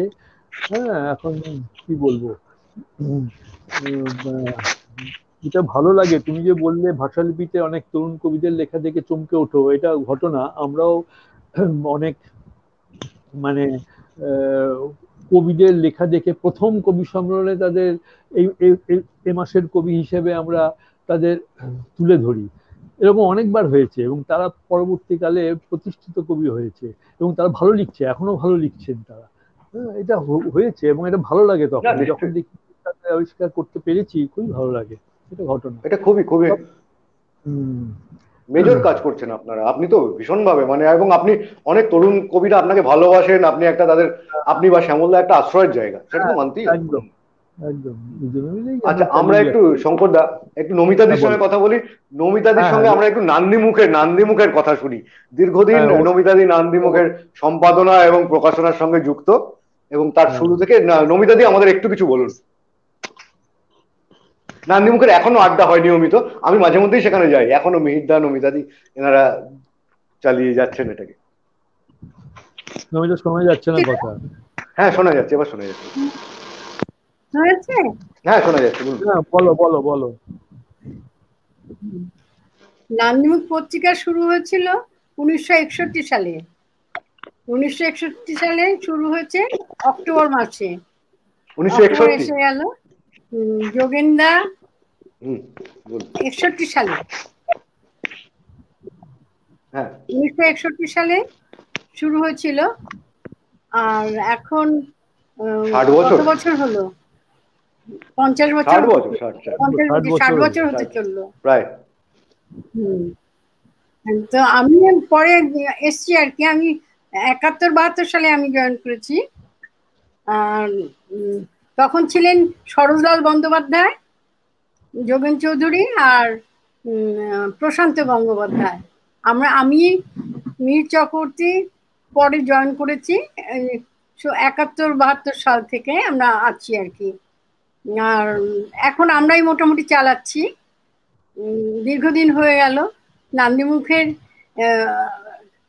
বেশ ভালো কিছু সংখ্যা আমরা বার করতে পেরেছিলাম, এবং আমাদের মধ্যে যেটা হয়েছে আর কি, আমাদের সাথে যুক্ত ছিলেন অনেক ছবি আঁকিয়ে। তাদের সাথে আমরা একসাথে হতে পেরে আমাদের যে সংখ্যাগুলো হয়েছে সবগুলো খুব, প্রথম দিকের গুলো তো খুবই উন্নত মানের ছিল। এখন একটু মানে চারপাশের অবস্থার জন্যই হয়তো একটু মানে এখন আর অতটা বেশি মনোযোগ আমরা দিতে না, পারি এখনো না সংখ্যা আমাদের ভালো এখন। হচ্ছে, ভালো সংখ্যা হচ্ছে, তো আমাদের ভালো লাগছে। এখন চলছে আর কি। এখন আমাদের নান্দিমুখ সংস্কৃতি কেন্দ্র হচ্ছে, নান্দিমুখ সংসদ হচ্ছে, নান্দিমুখ পত্রিকা, এই তিনটে চালাতে গিয়ে পত্রিকাটা একটু আর কি এখন কম চলছে আর কি। তবে আমাদের আড্ডাটা নিয়মিত হয়। প্রত্যেক বৃহস্পতিবার আমরা বসি নান্দিমুখ সংস্কৃতি কেন্দ্রের জায়গাটিতে, সেখানে আমাদের আড্ডাটা হয়। এখন সেখানে লোকজন আসছেন আর কি, বেশ অনেকেই আসেন, জমি আমাদের আড্ডা হয়। তাতে আমরা রসদ পাই। আমাদের তো আর আড্ডা ছাড়া চলে না, একটার পর একটা আমরা আড্ডা জায়গা খুঁজে বেরিয়েছি আর পেয়েওছি অনেক আড্ডা, এবং এত লোকের আমরা সান্নিধ্য পেয়েছি। মানে চিত্রশিল্পী, তারপর কবি, সকলের সাথেই আমাদের যথেষ্ট যোগাযোগ ছিল আর কি, আছে, এখনো আছে। এই আমার বলা আর কি। আচ্ছা, দারুণ নমিতাদি, আমরা নান্দিমুখ সম্বন্ধে শুনলাম। আমরা আবার একটু সঞ্জয়দার কাছে আসি। সঞ্জয়দার একটা অত্যন্ত মেজর লেখা আমার কাছে আছে, সেটা হচ্ছে রবীন্দ্রনাথের ডিপ্রেশন। রবীন্দ্রনাথকে আমরা জানি অনেক দুঃখ মধ্যে দিয়ে গেছে, অনেক কিছুর মধ্যে দিয়ে পাস করেছেন, কিন্তু আমরা ওনাকে সবসময় জানি যে উনি খুব পজিটিভ, এবং নিজের মেয়ের মৃত্যুর সময় উনি গিয়ে বাইরে থেকে যখন বুঝতে পেরেছেন ক্রন্দন শুনে বা কিছু শুনে চলে এসেছেন। কিন্তু রবীন্দ্রনাথও এক সময় ডিপ্রেশনে ভুগেছিলেন এবং উনিও তো মানুষ ছিলেন। তো সেটা নিয়ে সঞ্জয় দার লেখা আছে, বই আছে। তো আমরা সঞ্জয় দাকে এই জায়গাটা একটু বলবো, মানে একটু আলোচনা করতে, আনতে আমাদের সামনে। হ্যাঁ, এটা রবীন্দ্রনাথের মানে অনেকে রবীন্দ্রনাথকে ঈশ্বর ভাবেন। তো আমরা রবীন্দ্রনাথের মধ্যে রক্ত মাংসের মানুষ একটা খুঁজে পেতে চাই, এবং তার মধ্যে হয়তো ঐশ্বরিক কিছু প্রতিভা থাকতে পারে। তো রবীন্দ্রনাথের এই ডিপ্রেশনটা অনেকে মানতে চান না, কিন্তু এটা একদম একটা ঐতিহাসিক সত্য। এবং রবীন্দ্রনাথ অদ্ভুত, এই ডিপ্রেশনটা মেজর শুরু হয়েছিল রবীন্দ্রনাথের নোবেল প্রাইজ পাওয়ার ঠিক কিছুদিন পরেই, মানে কয়েক মাস পরেই। মানে মানুষ একটা চরম শিখরে পৌঁছে তারপর একটা তার ডিপ্রেশন, এবং সেটা সাংঘাতিক ডিপ্রেশন। মানে উনি বেশ কয়েকবার উনি ছেলের রথীন্দ্রনাথকে লিখছেন যে আমি সুইসাইড করতে চাই, এবং এই সুইসাইডটা রবীন্দ্রনাথ মানে একেবারে জেনুইনলি করতে চাইছেন। তো এইটা রবীন্দ্রনাথের এই ছোটবেলা থেকে ঔপনিষদ পড়া রবীন্দ্রনাথ বা দেবেন্দ্রনাথের কাছে, মানে তার শিক্ষায় হিমালয়ে যিনি ঘুরেছেন, রবীন্দ্রনাথ জীবনের অনেক চরম আঘাত বা চরম অপমানকেও মেনে নিয়েছেন। কি ক্ষমতায় মেনেছেন আমরা এখনো সেটা বুঝতে পারি না, সেই ইন্দ্রজালটা কি ছিল। কিন্তু রবীন্দ্রনাথ ওই সাংঘাতিক রামগড় পাহাড়ে গিয়ে এই প্রথম ডিপ্রেশনের শিকার, এবং এই পাহাড়ে একলা হাঁটতে হাঁটতে উনি মানে অলমোস্ট খাদে চলে যাবেন এরকম একটা ভাবছেন। তো এই ডিপ্রেশনটা রবীন্দ্রনাথের কিন্তু কাটলো না, শান্তিনিকেতনে ফিরলেন, ওখানেও ডিপ্রেশন। এবং এই ডিপ্রেশনের বিভিন্ন এক্সপ্লেনেশন আছে যে কেন ডিপ্রেশন, কোন ঘটনায় ডিপ্রেশন। আমার কাছে সেটা খুব ইম্পর্টেন্ট নয়। আমরা অনেকগুলো আমার বইতে ওগুলো আমরা লিপিবদ্ধ করেছি, কিন্তু আমার কাছে ইম্পর্টেন্ট সেটা নয়। আমার ধারণা রবীন্দ্রনাথের ডিপ্রেশনটা ওনার ভেতর থেকে, এবং যে কোনো ক্রিয়েটিভ মানুষের এই ডিপ্রেশন আসতে পারে, এবং অনেক ক্রিয়েটিভ মানুষই এই ডিপ্রেশনে ভোগেন। রবীন্দ্রনাথের ক্ষেত্রে সংবেদনশীলতাটা এত চূড়ান্ত ছিল, তো ডিপ্রেশনটাও চূড়ান্ত ছিল। এবং রবীন্দ্রনাথ যে ডিপ্রেশনটা মানে কোন একটা পার্টিকুলার অনেক ঘটনা খুঁজতে চাই, এই ঘটনায় ডিপ্রেশন, ওই ঘটনায়, সেটা আমাদের ভুল হবে। এবং এই ক্রিয়েটিভ মানুষের এই ডিপ্রেশনটা আমার ধারণা অনেক সময় কোনো ঘটনা ছাড়াই হতে পারে। আমার মনে আছে অনেক আগে দেশে ওই শীর্ষেন্দু মুখোপাধ্যায় গণেশ পাইনের একটা সাক্ষাৎকার নিয়েছিলেন, সুনীল গঙ্গোপাধ্যায় বিকাশ ভট্টাচার্যের একটা সাক্ষাৎকার নিয়েছিলেন, অসাধারণ সেই সব সাক্ষাৎকার, যেটা সঞ্জীববাবু একটু আগে বলছিলেন। এই কবি আর চিত্রশিল্পীদের সেই অসাধারণ সাক্ষাৎকারগুলো আমরা সেখান থেকে পেয়েছিলাম। তো ওখানে শীর্ষেন্দুদা একটা অসাধারণ প্রশ্ন গণেশ পাইনকে করেছিলেন, যে আপনার ডিপ্রেশন আসে কিন্তু যেটা ঘটনার থেকে ডিপ্রেশন সেটা বলবেন না, যেটা কোনো ঘটনা ছাড়া ডিপ্রেশন সেটা বলুন। তো গণেশদা সেখানে অসাধারণ উত্তরও দিয়েছিলেন। তো যাই হোক, এবার রবীন্দ্রনাথ এই ডিপ্রেশন ভাবতে ভাবতে, এই কিছুদিন আগে আমি এডভার মুং নিয়ে একটা লেখালেখি করছিলাম।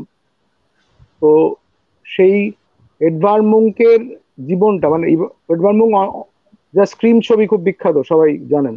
তো সেই এডভার মুং রবীন্দ্রনাথের প্রায় সমসাময়িক, 2-1 বছরের ছোট, মারা গেছেন ও প্রায় কাছাকাছি সময়, রবীন্দ্রনাথের কাছাকাছি সময়। তো এই এডভার মুং যে ডিপ্রেশন, অনেকটা রবীন্দ্রনাথের মতো ডিপ্রেশন। ছোটবেলা থেকে প্রচুর মৃত্যু দেখেছেন, নিজের মায়ের মৃত্যু, নিজের বোনের মৃত্যু।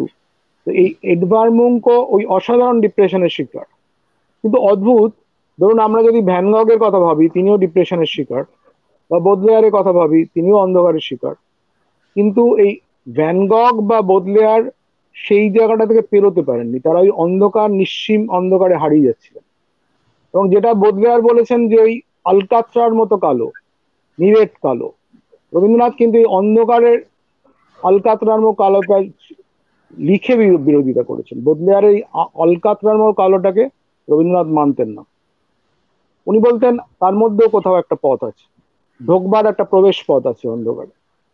কিন্তু ধরুন গণেশ পাইন, তার ছবি আমরা জানি অনেক সময় খুব অন্ধকারের ছবি, কিন্তু গণেশদা আমাকে যেটা বলেছিলেন যে আমি জীবনে কালো রং ব্যবহার করিনি, জীবনে আমার ছবিতে তুমি কোনো কালো রং পাবে না। কিন্তু গণেশ পাইনের বেশিরভাগ ছবি খুব অন্ধকারের ছবি। তো এইখানে যেমন সুদিন আমাদের আবু শহীদ আয়ুব এই নিয়ে একটা বড় লেখা লিখেছিলেন, বোদলেয়ার এবং রবীন্দ্রনাথের এই আলকাতরার মতো কালোটাকে রবীন্দ্রনাথ কিভাবে ভেবেছিলেন। তো যাই হোক, এই বোদলেয়ার বা ভ্যান গগ নিজেকে পেরোতে পারেননি ডিপ্রেশন থেকে, কিন্তু এডভার্ড মুঙ্ক একজন ইউরোপিয়ান হয়েও অসাধারণ একটা উপনিষদ উনি পড়েননি, আমার ধারণা পড়েননি, বা পড়তেও পারেন অনুবাদে।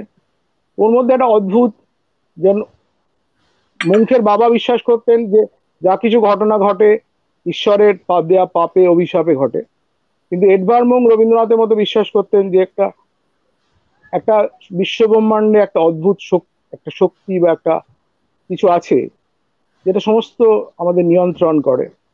তো এডভার্ড মুঙ্ক সেইখান থেকে ডিপ্রেশন পেরোতে চাইছিলেন এবং পেরিয়েছিলেন। এবং রবীন্দ্রনাথ কিন্তু ডিপ্রেশনটা কোনো ওষুধ খেয়ে কাটাতে পারেননি। ওষুধ খেয়েছিলেন, বায়োকেমিক ওষুধ, উনি নিজে খুব ভক্ত ছিলেন, কিন্তু রবীন্দ্রনাথ আলটিমেটলি ডিপ্রেশন থেকে পেরোতে পেরেছিলেন অনেক পরে, 1-1.5 বছর পরে। নিশিনিকেতনে গিয়েও পারেননি, শেষ পর্যন্ত শিলাইদহের পদ্মা পাড়ে গিয়ে রবীন্দ্রনাথ ওই ডিপ্রেশনের মুক্তি পান, মানে প্রকৃতির কোলে উনি ultimately healing of the soul পান। এবং এডভার্ড মুঙ্ক অদ্ভুতভাবে ওই ওর ফ্যামিলিতে এত মৃত্যু, ওনার যিনি প্রেয়সী তার সঙ্গে একটা চরম মানে সাংঘাতিক বিচ্ছেদ, এর থেকে আলটিমেটলি মুক্তি পেতে উনি সমুদ্রের ধারে গিয়ে একটা বাড়ি কিনেছিলেন এবং দীর্ঘ সমুদ্রের ধারে এডভার্ড মুঙ্ক ছিলেন। এবং উনি অদ্ভুতভাবে প্রকৃতির কোলে আলটিমেটলি ডিপ্রেশন কাটাবার ওষুধটা পেয়েছেন। তো এরকম একটা অদ্ভুত প্যারালাল লেখা, এই বলেই দিচ্ছি শঙ্কর দা আছেন কবি সম্মেলনে, এটা নিয়ে আমি এবার একটা লিখেছি পুজো সংখ্যায়, যে একটা অদ্ভুত রবীন্দ্রনাথের জীবনের সঙ্গে একটা সাদৃশ্য আছে। ইউরোপিয়ান হয়েও সেই ডিপ্রেশন থেকে উনি যে মুক্তি পেয়েছিলেন সেটা একটা রবীন্দ্রনাথের মতোই মুক্তি। তো এই রবীন্দ্রনাথের এই ডিপ্রেশনটা থেকে আমরা সাধারণ মানুষরা বা যারা ক্রিয়েশনে আছেন হয়তো অনেকটা শিখতে পারি এবং ভেঙে পড়তে না পারি, যেটা ইউরোপিয়ান অনেক শিল্পী পারেননি, ইউরোপিয়ান অনেক সাহিত্যিক পারেননি, যেটা রবীন্দ্রনাথ বা এডভার্ড মুঙ্ক পেরেছেন। আচ্ছা, এখানে আরেকটা কথা বলছিল সঞ্জীব, যেটা হচ্ছিল প্রসঙ্গটা সঞ্জীবই তুলেছিল, যে কবিতা এবং ছবির মেলবন্ধন। আমি সঞ্জয় দাকে জানি যে তোমার একটা খুব প্রিয় বিষয় আছে, যেটা আমি অনেক আমার অল্প বয়স থেকে জানি, যে যামিনী রায়ের ছবি এবং বিষ্ণুদের এই এদের বন্ধুত্ব নিয়ে, এবং যামিনী রায়ের ছবি তোমার অত্যন্ত প্রিয় এবং সে নিয়ে উপন্যাসও আছে। এই জায়গাটায় যদি একটু কিছু বলো আমাদের একটু। এটা হচ্ছে আরেকটা জায়গা, যামিনী রায়ের ছবি সত্যি কথা বলতে কি তখনকার চিত্র সমালোচক, তখনকার শিল্পীরা কেউ এটাকে মানতে পারেননি, কেউ মানতে পারেননি যে এটা কোনো ছবি হচ্ছে, আদৌ কিছু হচ্ছে। এবং যামিনী রায়ের প্রথম প্রদর্শনী, মানে উনি তো প্রথমে অসাধারণ পোর্ট্রেট করতেন, অসাধারণ ল্যান্ডস্কেপ করতেন, সেইখান থেকে 35 বছর বয়সে 180 ডিগ্রি ঘুরে যামিনী রায় যে এই শিল্প শুরু করলেন, রবীন্দ্রনাথ বলেছিলেন যে তোমাকে আর তোমার স্ত্রীকে এক কাপড়ে থাকতে হবে এই শিল্প করলে। রবীন্দ্রনাথ ওই শিল্পের মর্মটা বুঝেছিলেন, অন্য তখনকার শিল্পীরা কেউ বোঝেননি, এমনকি উনি একজন উদ্বোধকও পাননি। উনি নিজের বাড়িতে একটা এই ছবির নতুন ধারার ছবির একটা উদ্বোধন করতে চেয়েছিলেন, উনি একমাত্র সেই বিদেশি একজনকে পেয়েছিলেন, 3 বিদেশিনী, তো স্টেলা কামরিস, যিনি তখনকার একজন নামকরা চিত্র সমালোচক, উনি এসেছিলেন, কিন্তু আমাদের দেশে কেউ আসেননি। এমনকি অবনীন্দ্রনাথের মতো মানুষও ওই চিত্রশিল্প বুঝতে ভুল করেছিলেন, উনি একটু মানে যামিনী রায়কে একটু ব্যঙ্গই করেছিলেন ওই ছবিতে। কিন্তু সেখানে একমাত্র গগনেন্দ্রনাথ হুইল চেয়ারে গিয়ে ওই ছবি দেখে কেঁদে ফেলেছিলেন, কথা বলতে পারতেন না তখন, গগনেন্দ্রনাথ তখন প্যারালাইজড। তো এইখানে রবীন্দ্রনাথ পেরেছিলেন, এবং রবীন্দ্রনাথ এমনকি রবীন্দ্রনাথ নিজে গিয়ে যামিনী রায় বাড়িতে উপস্থিত হয়েছিলেন। তো এই যে যামিনী রায়, এই যামিনী রায়কে আবিষ্কার করলেন কিন্তু আমাদের কবিরা, সেটা হচ্ছে বিষ্ণুদে, তার আগে বিষ্ণুদের মানে বিষ্ণুদে এবং আমাদের সুধীন দত্ত, এরা গিয়ে, এবং বুদ্ধদেব বসু কিছুটা, এরা কিন্তু প্রথম এই ছবির, যেহেতু ওরা বিদেশি ছবির মাতিস বা আমাদের পিকাসো বা এদেরকে, সেজান, এদেরকে খুব বুঝতেন। তো যামিনী রায় যেটা করেছিলেন, আবার এই অশোক মিত্রের কথা বলছি, যামিনী রায়ের ছবিকে অনেকে শুধু পটের ছবি এইসব বলতে থাকে, আসলে যামিনী রায়ের ছবি হচ্ছে প্লাস্টিক কোয়ালিটি। যামিনী রায়ের রং রেখার মধ্যে দিয়ে উনি যে কথাটা বলছেন তার মধ্যে কোনো গল্প নয়, উনি আঁকছেন হয়তো পৌরাণিক জিনিস, কিন্তু ছবির যে রেখা রঙকে কতটা ইউজ করা যায়, কতটা এক্সপ্লয়েট করা যায়, সেটা যামিনী রায় অসাধারণ দেখেছিলেন। এবং ওই আবিষ্কারটা কিন্তু বিষ্ণুদেরাই করেছিলেন। এবং সত্যি কথা বলতে কি, যামিনী রায় তখন খুব খারাপ অর্থনৈতিক অবস্থা, বিষ্ণুদে ওনার বিদেশি বন্ধুদের বলে বলে যামিনী রায়দের ছবি কেনাতেন, এবং সেই করতে করতে কিন্তু উনি বিদেশিদের কাছে পরিচয় করেন। এবং এইভাবে মানে বিষ্ণুদে এবং আমাদের সুধীন দত্তরা যামিনী রায়ের ছবিকে অনেকটা মানে মানে ওপেন করে দিয়েছিলেন। এবং তারপরে যামিনী রায়ের ছবির একটা মানে ভক্ত তৈরি হয়েছিল, তাও এদেশে সেই সমালোচনাটা চলেছিল, এখনো চলে। আর বুদ্ধদেব বসু যেটা চাইতেন, যামিনী বউ ছবির চেয়েও যামিনী রায়ের জীবনটা একটা ব্রত কথার মতো জীবন, একটা ব্রত চারির মতো জীবন, এইটা বুদ্ধদেব বসু বারবার লিখে গেছেন। আর উপন্যাসও লিখেছিলেন বুদ্ধদেব বসু যামিনী রায়ের জীবন নিয়ে। কিন্তু মানে উপন্যাস লিখেছেন মানে সেটি কমপ্লিট নয়, একটু ইনকমপ্লিট। উনি চেয়েছিলেন, আমাদের নরেশ গুহকে বলেছিলেন তুমি একটা জীবনী লেখো, কিন্তু সেই জীবনীটা লেখা হয়নি। নরেশ গুহ খুব ভক্ত ছিলেন যামিনী রায়। উনি যামিনী রায়ের মানে খুব মানে কম অল্প বয়সের বন্ধু, আর স্বল্প কম বয়স তরুণ বন্ধু আর কি। নরেশ গুহর অসাধারণ বই যামিনী রায়ের ওপর আছে।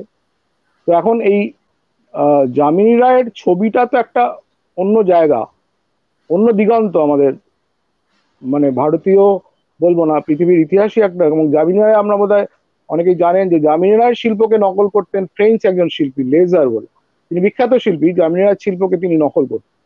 তো যাই হোক, কিন্তু যামিনী রায়ের জীবনের কতগুলো জায়গা আমার কাছে খুব ইন্টারেস্টিং, এবং যামিনী রায়ের ডাইকোটমিটা আমার কাছে খুব ইন্টারেস্টিং।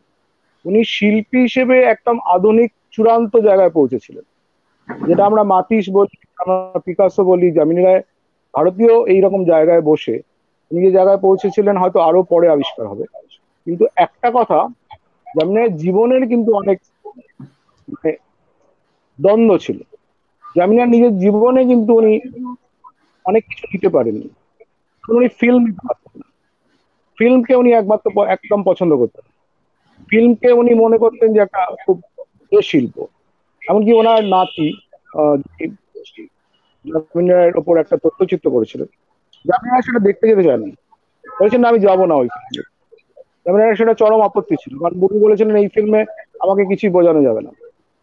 তো আরেকটা অদ্ভুত যামিনী রায় জীবনের ঘটনা আপনারা হয়তো জানেন, যামিনী রায় মেজ ছেলে, তিনি খুব ভালো আঁকতেন। যামিনী রায়কে প্রথম জীবনে অ্যাসিস্ট করতেন। তো সেই তার একটা অপমৃত্যু হয়েছিল, বেলেতোড়ের জঙ্গলে তেনাকে মৃত অবস্থায় পাওয়া যায়। এটা নিয়ে অনেক কথা আছে যে তিনি কেন মারা গেলেন, কি মারা গেলেন, সেটা বিভিন্ন কথা। কিন্তু যেটা যামিনী রায় সম্বন্ধে অভিযোগ, সেই ছেলে তার নিজের মতো ছবি আঁকতে চাইতো, যামিনী রায়ের মতন নয়। তার ছবিটা ছিল একদম অন্যরকম। যামিনী রায় সামাও এটা হয়তো খুব একটা এনকারেজ করতেন না। যামিনী রায় চাইছেন ওনার কে অ্যাসিস্ট করুন, এবং অনেকে ভাবে তার অপমৃত্যুর পেছনে হয়তো যামিনী রায়ের কিছুটা অবহেলা। তো এইরকম যামিনী রায়ের জীবনের অদ্ভুত অদ্ভুত কিছু ডাইকোটমি আছে। উনি আধুনিক অনেক জিনিসকে উনি একেবারে নিতে পারতেন না। মানে এই জীবনটা আমার কাছে খুব ইন্টারেস্টিং। সেই মানুষই আবার ওরকম ছিল। আবার যামিনী রায় রবীন্দ্রনাথের, যেমন আমি বললাম রবীন্দ্রনাথ যামিনী রায়কে বুঝতে পেরেছিলেন, সেরকম যামিনী রায় আবার রবীন্দ্রনাথের শিল্পটাকে বুঝতে, রবীন্দ্রনাথের চিত্রকলাকে কিন্তু সেই সময় শান্তিনিকেতন অনেকে বুঝতে পারেননি। কিন্তু যামিনী রায়ের একটা অসাধারণ লেখা আছে, সেই লেখাটা নিজের হাতে লেখেননি, উনি ডিকটেশন দিয়েছিলেন। সেইটা হচ্ছে রবীন্দ্রনাথের চিত্রকলার, রবীন্দ্রনাথ একদম মানে মারা যাওয়ার কয়েক মাস আগে ওই লেখাটা বেরিয়েছিল, মোস্ট লাইকলি বুদ্ধদেব বসুর পত্রিকাতেই, কবিতা পত্রিকায়। সেটা মোস্ট লাইকলি নরেশ গুহ কেউ ডিকটেশনটা নিয়েছিলেন। তো সেইটায় যামিনী রায় যে লেখাটা লিখেছিলেন রবীন্দ্রনাথের চিত্রকলা সম্বন্ধে, সেটা রবীন্দ্রনাথের চিত্রকলা সম্বন্ধে একটা শ্রেষ্ঠ লেখা, এবং সেটা রবীন্দ্রনাথ পড়ে খুব খুশি হয়েছিলেন। আর সত্যি কথা বলতে রবীন্দ্রনাথের জীবনে একটা বড় দুঃখ ছিল যে যে রবীন্দ্রনাথের ছবিটা ভারতবর্ষে কেউ বোঝেনি। রবীন্দ্রনাথ তো নিজে বলেছিলেন যে আমি প্যারিস থেকে যখন ওনার এক্সিবিশন করা হলো, তো রবীন্দ্রনাথ বলেছিলেন এই ছবি আমি দেশে ফিরিয়ে নিয়ে যাব না, দেশে আমার এই ছবির কোনো মূল্য হবে না। হয়নি। রবীন্দ্রনাথ বেঁচে থাকতে রবীন্দ্রনাথের ছবির মূল্য হয়নি, গানেরও মূল্য হয়নি, যদিও গান এখন রবীন্দ্রনাথের জীবনে এই দুটো বড় যে দুঃখ।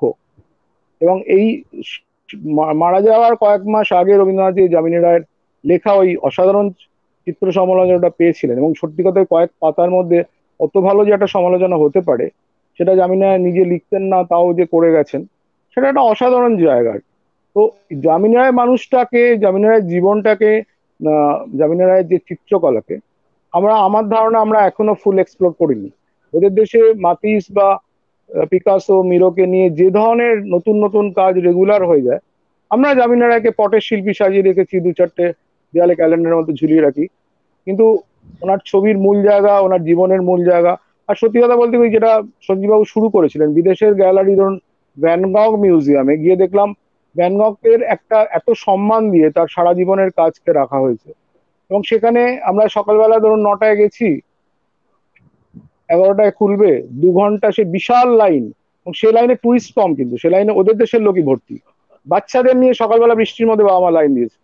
আমরা যদি জামিনীরা এরকম ওনার একটা গ্যালারি হয়েছিল ওনার বাড়িতে, সরকার থেকেই করা হয়েছিল, যেটা ওনার বাড়িতে, কিন্তু সামহাও সেটা তো আলটিমেটলি টেকেনি। তো এখন আমরা যদি জামিনীরার সব কাজগুলো একটা জায়গায় এরকম দেখতে পেতাম, বা আজকে নন্দলাল বা এদের কাজও দেখতে পেতাম, তো আমরা মানে একটা পার্মানেন্ট কিছু গ্যালারি, এই যে একটা শিল্পী আমাদের দেশে, আমার ধারণা আমরা যতই মাতিস বলি যাই বলি, জামিনী রায়, নন্দলাল, অবনীন্দ্রনাথ, এদের শিল্প কিচ্ছু কম নয়। তো সেই জায়গাটা তো আমরা পাচ্ছি না। আমরা ধরুন আজকে মনে করি যে আমি জামিনী রায়ের ছবিগুলো দেখবো, তো বই দেখা ছাড়া কোনো উপায় নেই। এই জায়গাটাই জামিনী রায়ের সম্বন্ধে বলার। আসলে আমাদের এই আড্ডা যা হয় এত মানে এই মুহূর্তে যে জায়গায় আমরা আছি মনে হচ্ছে যে মানে প্রায় শেষ হবে না, কিন্তু আর ঘড়ির তো একটা ব্যাপার থাকে, একটা সময়েরও ব্যাপার থাকে। এটা অসাধারণ আমরা কথা শুনছি, আলোচনা শুনছি। তো আমরা আবার একটু কবিতায় ফিরে আসি। আমরা নমিতা দিকে বলি, নমিতা দি একটু আপনি কবিতা পড়ুন। আমি কেন শঙ্করদা পড়বো? আপনি পড়বেন, শঙ্করদা পড়বে, সবাই পড়বে, পড়ে আমরা কবিতার মধ্যে দিয়ে শেষ করব আজকে। তুমি পড়ো, নমিতা পড়ো, আগে পড়ো।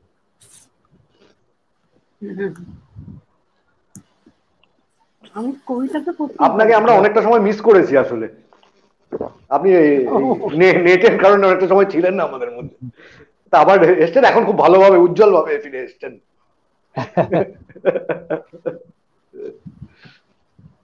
পড়ছি। হ্যাঁ পড়ুন। ভয় বিষয়ক। ভয়ের একটি জামা আছে, সেটি গায়ে দিয়ে সে নানা রকম গল্প বলে আর ভয় দেখায়। সবসময় সে অপেক্ষা করে সময় আর সুযোগের। ভয় পেলে তার বড় আনন্দ। আসলে ভয় না দেখালে তার চলে না। গোপনে ভয়, প্রকাশ্যে ভয়, ভয় দেখানোর মধ্য দিয়েই তার টিকে থাকা। সারাক্ষণ ভয়ে কাঁপতে থাকে যাদের জীবন, তাদের ঝোলায় 2-1 পশলা বৃষ্টি কিংবা এক টুকরো রোদ কি লুকিয়ে থাকে? হয়তো থাকে, কিন্তু তারা দেখতে পায় না। আর দেখতে পায় না বলেই হিংস্র হাত রোমস থাবা নিয়ে ভয় আরো গভীরতর ভয়ের কাছে পৌঁছে দেয়।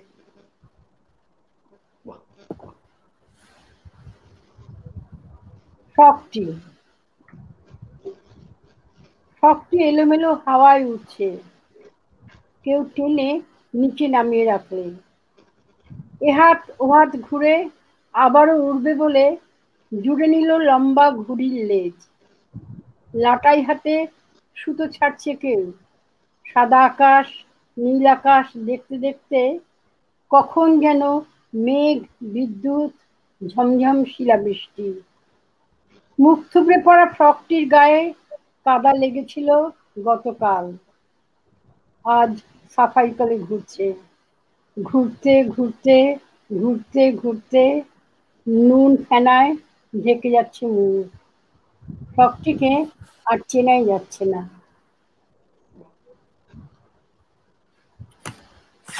আর পড়বো? হ্যাঁ পড়ুন।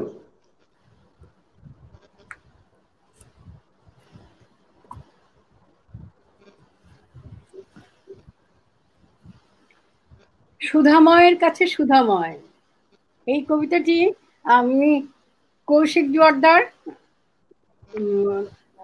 উত্তরবঙ্গ বিশ্ববিদ্যালয়ের অধ্যাপক, কবি, ওকে আমি এটা নিবেদন করেছিলাম আর কি। সুধাময়ের কাছে সুধাময়। এই প্রথম সুধাময়ের মুখোমুখি হলো সুধাময়। সুধাময়ের হিংসা, ঈর্ষা, লোভ, তার তীর্যক হাসি সে গচ্ছিত রাখতে চাইল সুধাময়ের কাছে। সুধাময় জানে না কি করবে সে। সুধাময় জানে কেমন করে দান উল্টে দিতে হয়।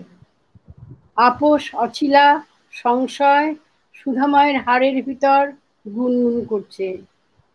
আনুষ্ঠানিক দ্বন্দ্ব মুছে দিতে সুধাময় এখন সুধাময়ের চোখের দিকে তাকিয়ে তারিফ করছে। চারদিকে নুলো হাতগুলোকে দেখে বলছে, ওগুলো তোমার নয়। সুধাময় চোখ নামিয়ে স্থির, জল ডাঙার লীলায়িত মুদ্রায় ক্লান্ত সুধাময় তৃষ্ণার্ত হাত বাড়িয়েছে সুধাময়ের দিকে। বাহ, আর পড়বো? আর একটা পড়ুন, তারপর আমরা শঙ্করদার কাছে যাব। আচ্ছা।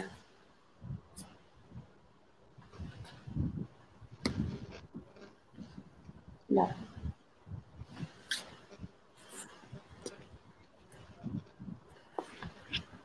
জঙ্গল কথা। ক্ষুধার্ত এবং মৃত বাঘটির পাশে তৃষ্ণার্ত এবং মৃত হরিণ শাবক। ক্ষুধার্ত শিকারীর বন্দুক কাউকে ছাড়েনি। এই তিনজনের মধ্যে যা ঘটেছে তার বাইরে জঙ্গলের মধ্যে আর কি কি ঘটা সম্ভব ছিল? এক, হরিণটি পালিয়ে গেল, শিকারীর হাতে মারা পড়ল বাঘটি। দুই, হরিণটি পালিয়ে গেল, বাঘের হাতে শিকারীর মৃত্যু। তিন, বাঘটি হরিণ শিকার করে গভীর জঙ্গলে চলে গেল।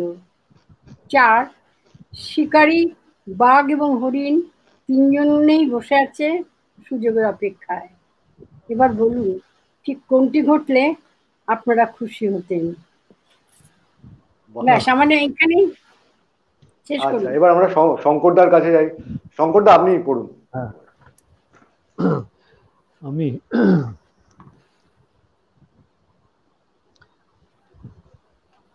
হারিয়ে যাওয়া। এক, থলে হাতে বাজার থেকে ফিরছিলে তুমি। একটা উড়ন্ত বিমান বিশাল ছায়া নিয়ে চলে গেল এইমাত্র। গলির মুখে সাদা কালো বেড়াল দুটো ঝগড়া করছে। একটু ভিতরে সুবলের চায়ের দোকানে প্রাতঃভ্রমণকারীদের আড্ডা। নতুন দিনের শেয়ালেরা আমেরিকার সাদা বাড়িতে বসে হুইস্কি খাচ্ছে। নতুন দিনের খরগোশ বিরিয়ানির গন্ধে বিভোর। ব্রিজের নিচে দুজন পাগলাটে ভালো মানুষ দাবা খেলতে খেলতে ঘুমিয়ে পড়ল। তুমি আজই বাজারের থলে হাতে হারিয়ে যেতে চাইছো। দুই, বিছানার চাদর পাল্টাতে গিয়ে মনে হলো দিনগুলি ভালো যাচ্ছে না। দরজায় ছিটকিনি তুলতে গিয়ে মনে পড়ল পুরনো এক অতিথির কথা। আসলে কিছুই ঠিকঠাক যাচ্ছে না দেখে একটা দিঘির পাশে গুম হয়ে বসে রইলে সারাদিন। তোমার মাথার উপর ঝরে পড়ল নতুন বৃষ্টির প্রথম ফোঁটা। দিঘির জলে চোখ ধুয়ে দেখলে অন্য কিছু ধেয়ে আসার ছবি। এ সেই হারিয়ে যাবার দিন, মুখ লুকোবার দিন। এবার আমি আমার শ্রেষ্ঠ কবিতার থেকে ছোট ছোট 4 লাইনে কয়েকটা কবিতা পড়ছি। একান্তের কথকতা একটা সিরিজ করেছিলাম, 4 লাইনে ছোট ছোট। চর। কিভাবে উঠোন জুড়ে বসে আছো তুমি অনিদ্রায়। দুপাশের গাছগুলি দেখো ছড়িয়েছে ভেজা পাতা। এ কোনো প্রেমিক নয়, সরোবরে ভেসে থাকা ভোরের বিলাসে। দূরে ক্ষয়া অস্ত্র হাতে অপেক্ষায় আছি একা চরের মতন। রাজহাঁস। এখনো কবিত্ব থাকে বাগানের আলো, ফুল ও পাতার ঘ্রাণে। এইসব দেখে 6টা রাজহাঁস গলা তুলে অভিসারে যায়। তুমি কি এখনো সব ছবি ডেকে উঠতে পারোনি? নিশ্চিত কোথাও আছে, আলো ছায়ার আড়ালে নয়। ভ্রমর। শরীর ঢেকেছে অল্প কুয়াশায়, ঝিরঝিরে সাদা গুঁড়ো ওড়ে। কেউ কেউ গলা তোলে অহংকারী, সে গলায় বাঁধা লাল ঝুঁটি। মফস্বলের আলো তত তীব্র ছিল না কখনো। বন্ধু হয়ে অনেকটা হেঁটেও হাতের স্পর্শে ভ্রমর হইনি। কদম। কদমতলার পাশে ফাঁকা ঘর ছিল বহুদিন। টালির ওপরে জমা হতো হিমকিরণের পাতলা চাদর। এসবই পুরনো ছবি। কদমের আঁশ ঠিক ধুলো ওড়া জীবনের মতো। পুলক লাগে না আর, শুয়ে থাকি সারাদিন শিয়রে কদম। পিয়ানো। নিজেকেই ছেড়ে আমি কিভাবে যে থাকি এতদিন। পুকুরের জলপাই রং দেখে ইচ্ছে হলে নেমে পড়ি একা। পকেটে আধময়লা রুমালের সুগন্ধ জমা হয়। একবার স্তব্ধতায় নেমে গেলে পিয়ানোর সুরে বারবার জেগে উঠি। বসন্ত, ফের কিভাবে যে কেঁপে উঠি শীতে, বুঝি এই গীতবিহ্বলতা। ক্রমাগত ফোয়ারার কত সুর তোলে, হারমোনিয়াম কোলে আমাকে শিশুর মতো ঘোরাতে নিয়েছে। পাতাগুলি ঝরে পড়ে বসন্তেই, তাও আমি প্রথমে জেনেছি। চাঁদ, হয়তো রুটির মতো গোল কোনো চাঁদ খাদ্য তালিকায় ছিল, তেমন অধিক কিছু আমার স্টিলের পাত্রে কখনো পড়েনি। সবটুকুই খেয়েছি নির্বিকল্প শূন্যতায় ঘ্রাণে। হে প্রাণ, ভুরুর দূর ইশারায় আমাকেও ধ্বংস করো আজ। বনস্থলী, কালো হয়ে থাকা জল, পুকুরের টলটলে আমি ডুব দেব। স্লেজ গাড়ি দিয়ে তুলে আমাকে ঘোরাবে মর্তলোকে। অথবা পোস্টম্যানের মুখ ভ্যাপাচেকা, খোঁজে নতুন ঠিকানা। গভীর জলের নিচে ওই ঝাঁঝি, নানা মস, এ আমার নববনস্থলী। ভূমি, কথাগুলি কাকে বলি রোজ রোজ? আমাকেও ছোঁ মেরে পালায় ওরা। তুমি মশারির দড়ি খুলে বসে থাকো চুপচাপ। দুটো শক্ত হাতে টেনে তুলেছিলে রিকশায় আমাকে। ঠুংঠাং, এ রাগিনী পঞ্চম ধৈবতে থেমে যাবে একদিন। অপমান, ভোলা তো যায় না আজও কিভাবে পুকুর ঘাটে ধুয়েছ পা, মুখ। সারল্যের অন্য নাম লিখে রেখেছিলেন ওইখানে। এখনো মধুর মনে হয় ওইসব নিত্য অপমানের আভাস। গাছের পাতারা চিহ্ন রেখে চিকচিক করে হাততালি দেয়। নীরবতা, কেউ যে হরণ করে পালালো ঝুলন পূর্ণিমায়, নিশ্চয়ই সে কথা মনে আছে। বরকনে দাঁড় বায় একদা নৌকা বিহারে, ভাষাদোলের এ গান পাগল সেজেই শুনেছিল। শরীরে শরীর থেকে শুষে নেয় যত ইচ্ছে নীরবতার ঘুঙুর ধ্বনি। এটুকুই থাক, কি বলো? আচ্ছা, আর হ্যাঁ, আরেকটা পড়ুন তারপর। ঠিক আছে, আরেকটা পরেই শেষ করছি তাহলে। তুই অন্য আলোটা পড়ো। অন্য একটাই পড়ছি।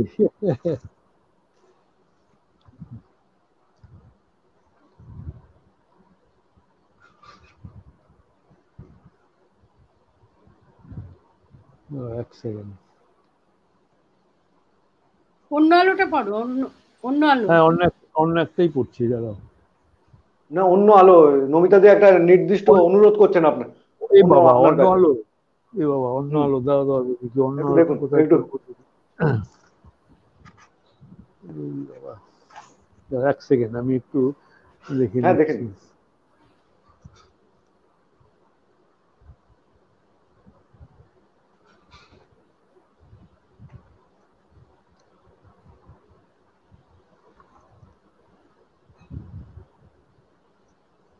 কবিতা খুঁজে পাচ্ছি না গো, আমি একটা অন্য কবিতা পড়ছি। অন্য আচ্ছা, আলোটা তাই কোথায় আছে খুঁজে পাচ্ছি না। ঠিক আছে, তাই করুন। পাচ্ছি না খুঁজে। আরে খুঁজে তোমার পাচ্ছেন মতো না। অবস্থা আমারও।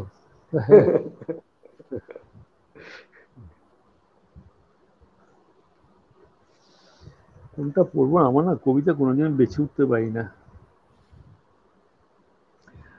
আচ্ছা, এই কবিতা পড়ে শেষ করছি। একদিন খুব জোরে বৃষ্টি হলে আকাশের রং মিশে যায় অন্য রঙে। একদিন আলো টালো নিভে গেলে অন্ধকারে আরো রং ফোটে। একদিন রবিশস্য মাথায় ভাগ চাষিরা এসে ধর্ণা দেয় পার্ক স্ট্রিটে। একদিন কালবোস, মৃগেল ও সরপুটি ভিড় করে রবীন্দ্র সদন। একদিন হাফ হাতের দল ডেও পিঁপড়ের মতো হেঁটে যায় খোঁয়ারের দিকে। একদিন বহুদিন আগের মৃণাল সেন ছবি করবেন বলে মেট্রোয় চড়েন। একদিন সুরঙ্গের ভিতরে তো চোখ বন্ধ করে রিংটোন শোনে কৃষ্ণ বান্ধবীরা। একদিন দুপুরের পর মন খারাপের সময় পেখম বন্ধ করে দেয় সমস্ত ময়ূর। একদিন শ্মশানের কুসুম কানন রাস্তা টুনি বাল্বে সাজায় সবাই। একদিন জুঁই ফুল ঝরে ভরিয়েছে সব অশান্ত ডালহৌসি চত্বর। একদিন টুথপেস্ট কুলকুচি করে ঝুরে শহরের মাঝে নৃত্যে সামিল মেয়েরা। একদিন বাঁশি শুনে মানুষ কখনো আর সম্মিলিত মিছিলে যাবে না। এই বাহ বাহ, দারুণ দারুণ। এবার না, অন্য- আমরা তো সঞ্জয় দা বোধহয় কোনো কারণে নেটের কোনো অসুবিধা হচ্ছে বা কিছু একটা, তো আমরা তাই হ্যাঁ দেখতেই পাচ্ছি। আমারই আমরা নমিতাদির আরেকটি লেখা শুনি। নমিতাদি, আপনার একটি পছন্দ মতো আপনি একটি লেখা পড়ুন, তারপর আমরা অনুষ্ঠান শেষের দিকে নিয়ে যাব। শেষ করার একদম খুব ইচ্ছে নেই, কিন্তু উপায়। সঞ্জীব, কি বলো? একদম, আমি অন্যবেলা খুঁজি ততক্ষণ। আমার তো মোটামুটি পড়া হয়ে গেছে, আর পড়ুন, আর একটু পড়ছি। হাতে কাছে যেটা পেলাম, পছন্দ মতো হচ্ছে কিনা যাই না। পেন্ডুলাম জন্ম। আমার ঘরের কোনো দরজা নেই, তালা চাবিও নেই। আমি যখন ঘরের মধ্যে থাকি তখন আমার 1/4 বাইরে ঘুরে বেড়ায়। যখন বাইরে যাই তখন ঘরের টেবিলে গড়াতে থাকে সালভাদর দালির ঘড়ি। গড়া আনাচে কানাচে এদিকে ওদিকে ভাঙা চেয়ার তক্তপোষে ঝুলতে থাকে আমার 1/3 ছায়া। বস্তুত আমি ঘরের এবং বাইরের, বাইরের এবং ঘরের মধ্যে ক্রমাগত দুলতে দুলতে এক পেন্ডুলাম ঘড়ি হয়ে থাকি। বাহ, আমি কি আরেকটা পড়বো? হ্যাঁ নিশ্চয়ই, আরেকটা পড়ুন। আমার শেষ কবিতা, অন্তরঙ্গ উন্মোচনে। করতালি মণ্ডিত বহিরঙ্গ সভা শেষ। এখন অন্তরঙ্গ উন্মোচনে দেখি ক্রমাগত বেড়ে উঠছে আমার নখ। এতদিন নজরেই আসেনি। বৃষ্টির মধ্যে যেমন গানের সুর লুকিয়ে থাকে কিছু অপঠিত শব্দবিন্যাস, তেমনি এই নখের বেড়ে ওঠার ভাষাও অচেনা। আমার ইচ্ছেরা এখন এই নখকেন্দ্রিক। সময়ের সঙ্গে সঙ্গে টের পাচ্ছি যত ক্রোধ, যত প্রতিবাদ একটু একটু করে জমা হচ্ছে নখের ডগায়। তৈরি হচ্ছে প্রয়োজন মতো প্রতিরোধ স্পৃহা। নখ কাটুনি উপহার দিয়ে শুভব্রত বললেন, এবার বাগনখগুলি কেটে ফেলুন। হ্যাঁ, কেটেই ফেলবো, তবে তার আগে এর সঠিক ব্যবহারটুকুও সেরে ফেলতে চাই। নমস্কার। অসংখ্য ধন্যবাদ ভাষালিপিকে, অরুণাভ, আচ্ছা, নবনীতা, সবাইকে। হ্যাঁ বলো। সঞ্জীব চৌধুরী, সঞ্জীব, শঙ্করদা, আচ্ছা শঙ্করদা, আপনার সঞ্জয় দা তো বোধহয় নেটের সমস্যা হচ্ছে, আপনার একটা পড়ার মধ্যে দিয়ে আমরা কি, সঞ্জীব, আমরা এবার শেষের দিকে এগোই নাকি? এবার তুমি এবার করো শেষ। আমি একটা ছোট্ট কবিতা পড়ছি, সেটা দিয়ে তাহলে শেষ করছি।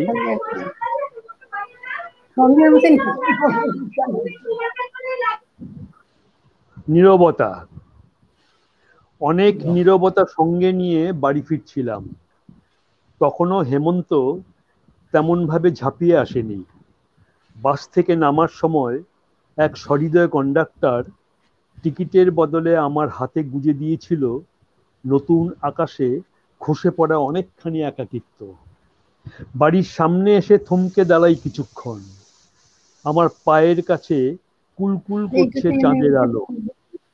আমি ঝুঁকে সামান্য ছুঁয়ে দেখলাম স্মৃতিহীনতার জ্বরে আমার শরীর পুড়ে যাচ্ছে দ্রুত। ঘরে ঢুকতে পারছি না ভয়ে। আমার সঙ্গের নীরবতাটুকু লুকোবো কোথায়? বাহ, এই শেষ অরুণাভ। আচ্ছা, সবাইকে অসংখ্য ধন্যবাদ। অসম্ভব ভালো আমরা আলোচনার মধ্যে ছিলাম। সঞ্জয় দা, শঙ্কর দা, নমিতাদি, অসম্ভব ভালো কবিতা পাঠ এবং অসম্ভব ভালো আলোচনা হয়েছে। তো সঞ্জীব, আমরা শেষ করতে ইচ্ছে করছে না, কিন্তু একটা তো শুভজিৎ আসে পিছনে, ওর শেষ করতেই হবে। অসংখ্য ধন্যবাদ শঙ্কর চক্রবর্তী, শঙ্কর দাকে, নমিতা চৌধুরী, নমিতা দিকে ধন্যবাদ। অরুণাভ, ভাষালিপিকে ধন্যবাদ। এই কারণে আমি এখন পর্যন্ত কোথাও কোনো লাইভে যাইনি, এই প্রথম এলাম। হ্যাঁ আমি জানি এটা আমি জানি। সঞ্জয় দাকে ধন্যবাদ আমাদের তরফ থেকে, ভাষালিপির আমরা এখানে যারা আছি, এখানে আছে উপস্থিত, পিছনে যারা আছেন, সবার তরফ থেকে ধন্যবাদ। সবাইকে যারা শুনেছেন, যারা দেখেছেন। ধন্যবাদ শুভজিৎকে, বইঘর.in এর আজকে পিছন থেকে যিনি পুরোটা পরিচালনা করেছেন। উনি যথাসাধ্য সহায়তা করে আমাদের এখানে রেখেছেন একত্রিত, কারণ বেশ কিছু সমস্যার মধ্যে দিয়ে আমরা এগোচ্ছিলাম। আজকে আমরা এই অনুষ্ঠান এখানেই শেষ করছি। আগামী শনি রোববার আবার এরকম আছে অনুষ্ঠান, সেখানে দেখা হবে, কথা হবে। আমরা নিশ্চয়ই আগামী দিনে আবার মিলিত হব। নমস্কার, শুভরাত্রি। নমস্কার। নমস্কার, শঙ্করদা, সঞ্জয় দা, নমিতা দি, নমস্কার। ধন্যবাদ।